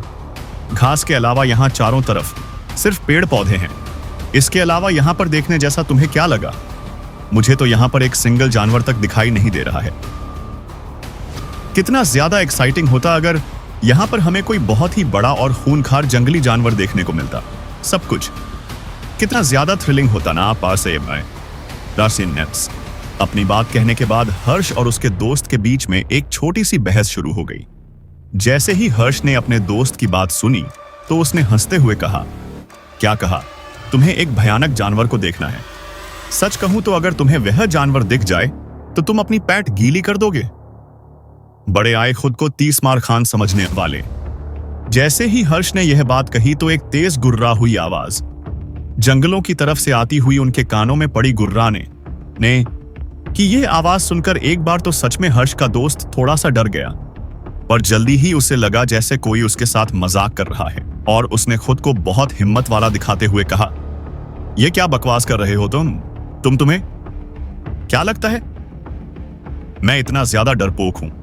जैसे ही हर्ष के दोस्त ने यह बात कही, एक बार फिर से एक तेज गुर्राती हुई आवाज उनके कानों में पड़ी। इस बार सबके चेहरे के एक्सप्रेशन एकदम से बदल गए। वहां बैठे हुए सभी लोगों ने एक साथ उस इंसान की तरफ देखा जिसने अभी अभी बहुत ही शॉक होकर कहा था, डैम इट, यहां तो सच में एक भयानक और खूंखार जानवर है। मैं तो बस मजाक कर रहा था, मुझे किसी खतरनाक जानवर को नहीं देखना है। जैसे सद ही उसने यह बात कही तो एक बार फिर से पहले से भी तेज आवाज उन सबके कानों के पड़ी। अचानक से वहां जितने भी पक्षी थे वे सब जोर जोर से आवाज करने लगे और जाकर अपने अपने घोंसले में छुप गए। यह नजारा देखकर सब लोग और भी ज्यादा डरने लगे। अभी अभी आसमान में इतने सारे पक्षी थे कि ऐसा लग रहा था जैसे ना ही तो इन लोगों के सिर पर आसमान उमायन है और ना ही सूरज। ऐसा भयानक नजारा देखकर हर कोई डर के मारे कांपने लगा। अब सबको ऐसा लग रहा था जैसे कुछ भयानक होने वाला है। हर्ष और उसके साथ आए हुए उसके दोस्त तो यह राह देखकर बहुत ज्यादा डर गए थे। इस वक्त वहां बैठा हर एक इंसान उसी दिशा में देख रहा था जिस तरफ से यह भयंकर आवाज उनके कानों में पड़ी थी। तभी अचानक से उन लोगों को ऐसा लगा जैसे उस घने जंगल में से कोई अपने बड़े बड़े हाथों से धीरे धीरे उन पेड़ों की डालियों और शाखाओं को हटा रहा है। जैसे ही सब लोगों ने जंगल की तरफ हलचल होती हुई देखी तो एक टक आंख लगाए, बस उसी ओर देखने लगे जैसे उस तरफ से किसी बहुत ही खूंखार जानवर के आने का इंतजार कर रहे हो। और तभी अचानक से उन सबके कानों में जोर जोर से किसी के चलने की आवाज आने लगी। जैसे जैसे पैरों की आवाज बढ़ रही थी वैसे वैसे इन सब लोगों के दिल की धड़कन भी तेज हो रही थी। अचानक से किसी ने हिम्मत करते हुए पर डरते हुए कहा, ये आवाज कैसी है? कहीं ऐसा तो नहीं है कि सच में वहां पर कोई भयानक जंगली जानवर हो, या फिर कोई डायनासोर, या फिर जुरासी कीड़ा जैसा कुछ? तभी हर्ष के उस ग्रुप में से किसी ने टूरिस्ट गाइड से सवाल करते हुए पूछा, टूरिस्ट गाइड, आपने ऐसा कोई प्रोग्राम अरेंज नहीं किया था, मैंने सही कहा ना? नाम टूरिस्ट गाइड कोई जवाब दे पाता उससे पहले ही भीड़ में से कुछ लोगों ने डरते हुए और चिल्लाते हुए कहा, भागो भागो, जल्दी यहां से भागो, तुम लोग किसका इंतजार कर रहे हो? जैसे ही वहां खड़े लोगों ने यह बात सुनी तो सब लोग अपनी जगह पर खड़े हो गए, पर किसी ने भी वहां से एक कदम भी इधर उधर बढ़ाने की हिम्मत नहीं की। इसका कारण यह था कि यह सब लोग इतना ज्यादा डर गए थे। इन सब के पैर इस वक्त कांप रहे थे और किसी में भी भागने की थोड़ी सी भी हिम्मत नहीं बची थी। इस वक्त हर्ष और उसके दोस्तों की हालत ऐसी हो गई थी जैसे वे सब लोग जंगली खरगोश हो। बाहर से भले ही कितने भी खूबसूरत और शांत दिख रहे हों, पर उनका दिल अंदर से डर से भरा हुआ था और उनका दिमाग पूरी तरह से खाली हो चुका था। उन्हें समझ ही नहीं आ रहा था कि वे लोग क्या करें और क्या नहीं। यहां से भागने का आइडिया तो जैसे उन लोगों के दिमाग में आ ही नहीं रहा था। वे सब लोग बस डरे से अपनी जगह पर खड़े रहे। तभी उनमें से किसी ने अचानक से कहा, oh my god monster mamma, please save me. जैसे ही वहां सब लोगों की नजर एक सफेद कलर के बड़े से खूंखार जानवर की तरफ गई जिसकी आंखें पूरी तरह लाल थीं और दिखने में बहुत ही भारी भरकम था, और जो जंगल की तरफ से कूदते हुए आ रहा था, उसे देखकर कुछ लोग तो वहीं बेहोश हो गए और कुछ लोग इतना ज्यादा डर गए कि उन्होंने अपनी पेंट गीली कर दी। हालांकि कुछ लोग थे जो वहां पर एकदम शांति से खड़े थे, जैसे उन्हें कोई फर्क ही नहीं पड़ रहा था, और वह सब लोग टाइगर सिक्योरिटी गार्ड के गार्ड्स और टूर गाइड्स थे। इन लोगों को डर इसलिए नहीं लग रहा था क्योंकि यह सब लोग एक बार पहले ही लिटिल गोरिल्ला से मिल चुके थे और इस वक्त उनके सामने लिटिल गोरिल्ला और रिहान ही थे। इस वक्त रिहान के चेहरे पर एक अजीब सा एक्सप्रेशन था, जैसे वह खुद को बहुत ही हेल्पलेस महसूस कर रहा हो, क्योंकि रिहान काफी देर से देख रहा था, लेकिन गोरिल्ला कुछ ना कुछ खोज रहा है। जैसे ही लिटिल गोरिल्ला यहां आकर रुका तो उसे समझ आ गया कि लिटिल गोरिल्ला असल में आइलैंड पर अनजान लोगों की सेंट की खुशबू सूंढ कर यहां तक आया था। लिटिल गोरिल्ला, जिसने अभी तक लगभग रिहान और उसके साथ रहने वाले सभी लोगों की सेंट की खुशबू पहचान ली थी, उसे इन अजनबियों की खुशबू कुछ अनजानी सी लग रही थी। जरूर लिटिल गोरिल्ला के दिमाग में इस वक्त यही चल रहा होगा कि कैसे अनजान लोगों को इस आइलैंड से भगाया जाए। उन लोगों के थोड़े नजदीक आकर लिटिल गोरिल्ला ने एक बार फिर से जोर से दहाड़ लगाए। लिटिल गोरिल्ला की यह दहाड़ सुनकर वहां बैठे हुए सभी टूरिस्ट पूरी तरह से डर गए। इस वक्त लिटिल गोरिल्ला खुलकर सबकी नजरों के सामने आ चुका था और इस बार आते ही उसने एक बार फिर से जोर से दहाड़ लगाई, जिसकी वजह से यहां बैठे हुए हर एक टूरिस्ट के दिल की धड़कन बढ़ चुकी थी। उनका डर बढ़ता जा रहा था, यहां तक कि इन लोगों में जितने भी ताकतवर से ताकतवर लोग बैठे हुए थे वह सब भी बहुत ज्यादा डर चुके थे, क्योंकि फिलहाल उनकी आंखों के सामने कोई सीधा सा जानवर नहीं बल्कि एक मॉन्स्टर जैसा जानवर था, जिसे देखकर इंसान का दिमाग काम करना ही बंद कर दे। अचानक ही हर्ष और बाकी लोगों के चेहरे पर थोड़ा गुस्सा दिखने लगा और वह अपने उस दोस्त को देखने लगा जिसने अभी अभी कहा था कि चाहे कितना भी बड़ा जानवर क्यों ना आ जाए उसे डर नहीं लगेगा। पर किसे पता था कि उसका बोला हुआ इस तरह से सच हो जाएगा। तभी वहां खड़े टाइगर सिक्योरिटी गार्ड्स की नजर रेहान पर गई। उन सभी ने बहुत ही इज्जत के साथ रेहान का नाम लिया और उसका अभिवादन करने लगे। वहां जितने भी लोग टूरिस्ट बनकर आए थे, उन लोगों की नजर रेहान पर नहीं गई। इसी वजह से सब लोग हैरान होकर लिटिल गोरिल्ला को देखने लगे और सोचने लगे कि आखिर उनके टूरिस्ट गाइड और ये बॉडीगार्ड इस मनस्टर को बॉस कहकर क्यों बुला रहे हैं। जैसे ही रेहान ने वहां खड़े लोगों से अभिवादन सुना तो उसने मुस्कुराते हुए कहा, फॉर्मेलिटी करने की कोई जरूरत नहीं है। जैसे ही उस मनस्टर के पास से किसी इंसान की आवाज आई तो सभी लोग हैरान होकर उसी ओर देखने लगे। रेहान की आवाज सुनकर यह सब लोग काफी ज्यादा हैरान हो गए थे और साथ ही साथ इनका डर भी काफी हद तक कम हो गया था। यह सभी लोग बहुत ही हैरानी और उत्साह के साथ रेहान की तरफ देखने लगे। तभी रेहान बहुत ही आराम से लिटिल गोरिल्ला की पीठ से नीचे उतरकर उसके बगल में आकर खड़ा हो गया। जैसे ही उन लोगों ने रेहान को इतने आराम से लिटिल गर्ल के पास खड़े देखा तो सभी की आंखें लगभग बाहर आने को हो गईं। इस वक्त हर एक इंसान के दिमाग में यही बात चल रही थी कि एक इंसान और मनस्टर के बीच में क्या रिश्ता हो सकता है और इन लोगों की बॉन्डिंग इतनी अच्छी कैसे हो सकती है। रेहान ने जब देखा कि सभी लोग बहुत ज्यादा हैरान हैं और थोड़ी रे हुए भी, तो उसने बिना किसी को ज्यादा इंतजार करवाए खुद ही आगे आकर कहा, मैं आप सभी से माफी चाहता हूं। मेरे पालतू की वजह से आप लोग इतना ज्यादा डर गए। जैसे ही वहां बैठे हुए लोगों ने यह बात सुनी तो हर कोई एकदम से दंग रह गया। क्या कहा पालतू? यह राक्षस जैसा दिखने वाला जानवर आपका पालतू है? ओ माय गॉड, जरूर यह इंसान पागल हो गया है। बड़े लोग बड़े शौक, भगवान जाने कैसे ये सब कुछ बर्दाश्त कर लेते हैं। वहां बैठे हुए एक आदमी ने तो जैसे अपना सिर पकड़ लिया। उसे यह बात का काफी ज्यादा अजीब लग रही थी।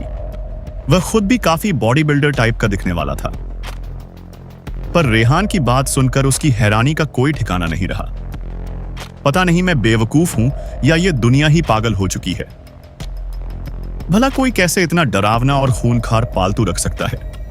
लिटिल गोरिल्ला दिखने में बहुत ही ज्यादा डरावना था और पहली नजर में जो भी उसे देखता था उसके लिए यही शब्द निकलते थे।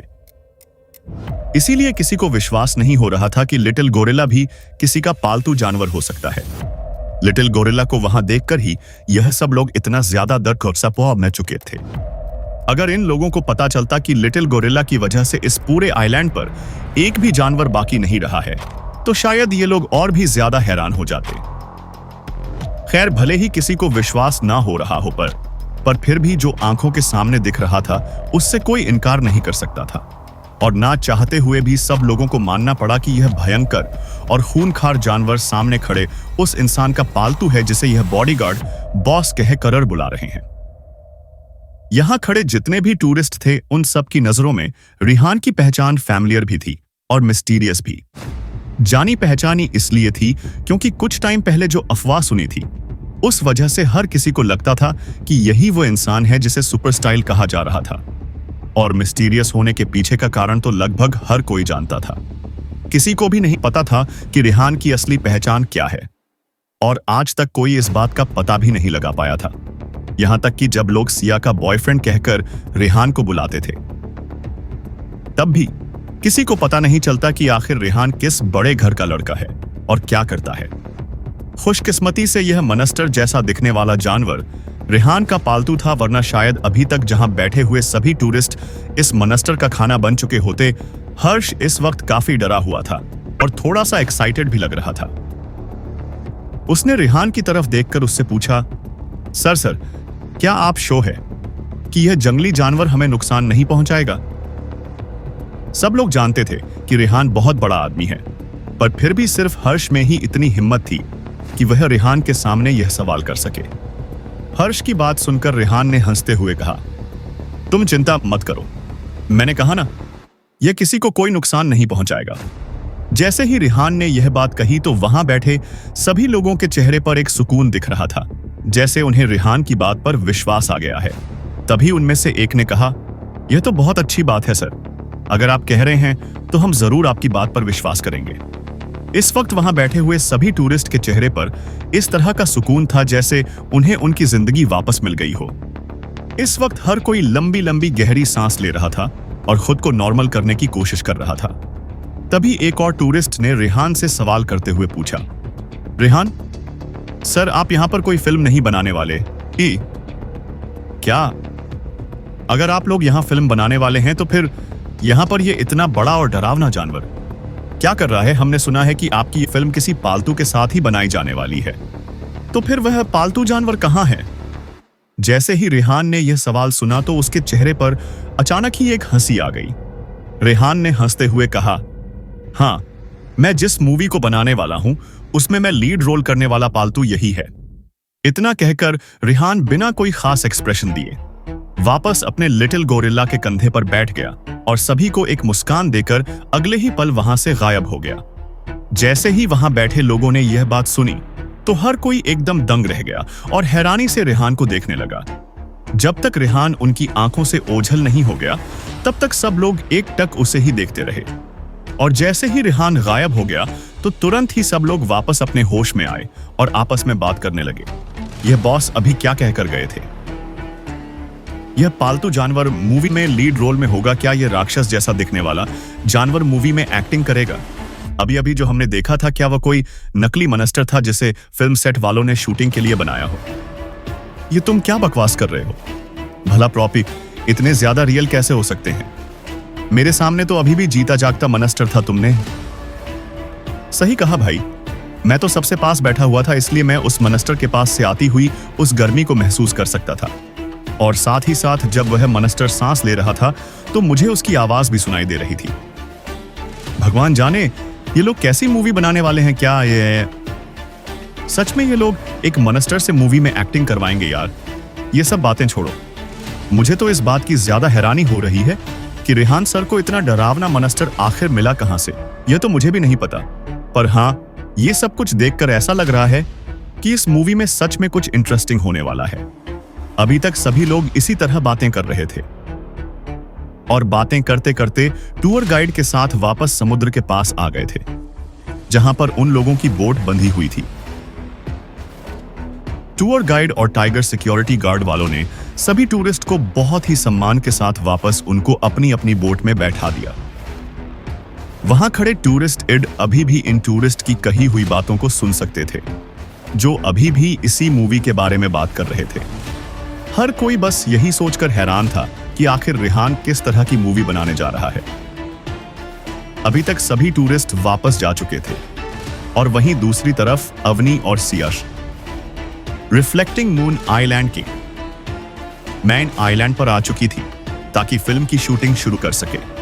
पहले ही इस मूवी को लेकर सभी लोगों में बहुत ही ज्यादा एक्साइटमेंट थी, और अभी अभी जो फैंस और टूरिस्ट यहां से गए थे उन लोगों ने भी अभी तक इस मूवी को लेकर काफी बातें अपने स्किल में फैला दी थी। खास करके यह वाली बात कि उन लोगों ने वहां पर एक मिस्टीरियस मॉन्स्टर को देखा था। ऑफ कोर्स वहां जितने भी लोग थे उनमें से किसी ने भी इन बातों पर विश्वास नहीं किया, जब तक एक फैन ने अपनी जेब से फोन निकालकर उसमें बाकी लोगों को वह फोटो नहीं दिखाई जो उसने छुपकर क्लिक की थी। इस फोटो में लिटिल गोरिल्ला साफ साफ नजर आ रहा था, वही रेहान जो लिटिल गोरिल्ला के बगल में खड़ा था। वह भी थोड़ा बहुत नजर आ रहा था इसमें। हालांकि लिटिल गोरिल्ला का शरीर इतना ज्यादा बड़ा था कि उसकी वजह से रेहान कहीं छुप सा गया था। जैसे ही इस टूरिस्ट ने इस फोटो को अपनी सोशल मीडिया हैंडल से इंटरनेट पर अपलोड किया तो यह न्यूज पूरे इंटरनेट पर वायरल हो गई, और देखते ही देखते पूरा इंटरनेट सिर्फ इसी के बारे में बात करने लगा। डैम, ये किस तरह का मास्टर है और इतना ज्यादा बड़ा क्यों है?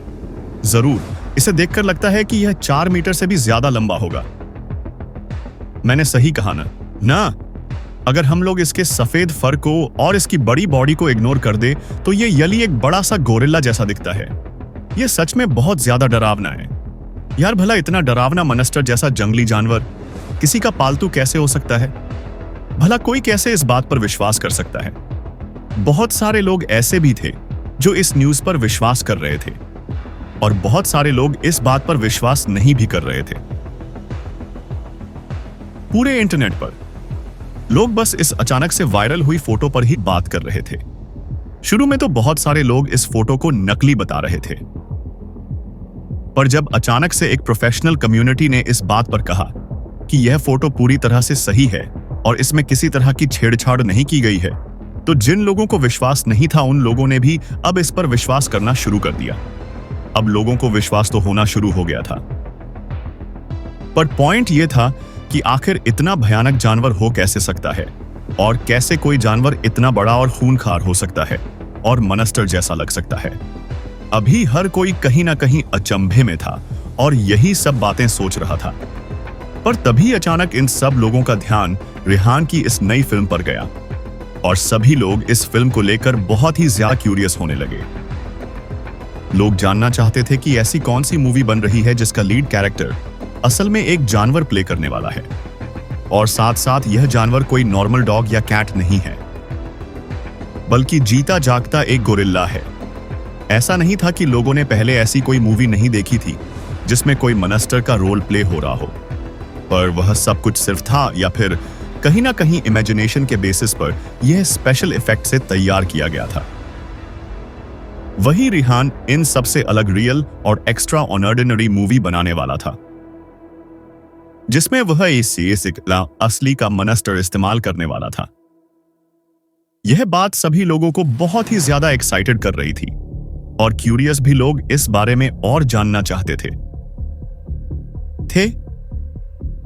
जैसे ही यह बात रेहान को पता चली तो वह एकदम हैरान रह गया। उसने बिल्कुल नहीं सोचा था कि यह बात इतनी तेजी से वायरल हो जाएगी। जिस नई मूवी की यह लोग अभी सिर्फ प्लानिंग कर रहे हैं और जिसकी शूटिंग अभी तक शुरू भी नहीं हुई है, वह पहले से ही इतना ज्यादा पॉपुलर हो चुकी थी और साथ ही साथ लिटिल गोरिल्ला को भी बहुत ज्यादा फेमस कर रही थी। इस वक्त रेहान को बिल्कुल समझ नहीं आ रहा था कि वह ये तमानी थी इन सब बातों को किस तरह से, क्या उसे परेशान होना चाहिए या फिर खुश होना चाहिए। कुछ सोचते हुए रेहान ने अपने बर्डिनेट को ऑन ऑर्डर दिया कि वे लोग ऑनऑफिशियल यह बात अनाउंस कर दे कि इंटरनेट पर जो भी न्यूज रेहान की फिल्म को लेकर चल रही है वह सब सच है। अनाउंसमेंट के बाद लोगों को विश्वास हो गया कि रेहान जल्दी ही अपनी एक नई फिल्म बनाने जा रहा है जिसका नाम दी जंगल लीजेंड होगा, और साथ ही साथ जिस फोटो को लेकर पूरे इंटरनेट पर इतनी ज्यादा बातें हो रही है वह सब भी सच है। रेहान की इस फिल्म में लीड रोल के अंदर एक पालतू जानवर एक्टिंग करेगा। रेहान और बाकी सब लोगों ने ऐसा बिल्कुल नहीं सोचा था, पर फिर भी ना चाहते हुए भी उन लोगों को अपनी इस नई मूवी के लिए इंटरनेट पर फ्री में काफी ज्यादा पॉपुलर मिल गई थी।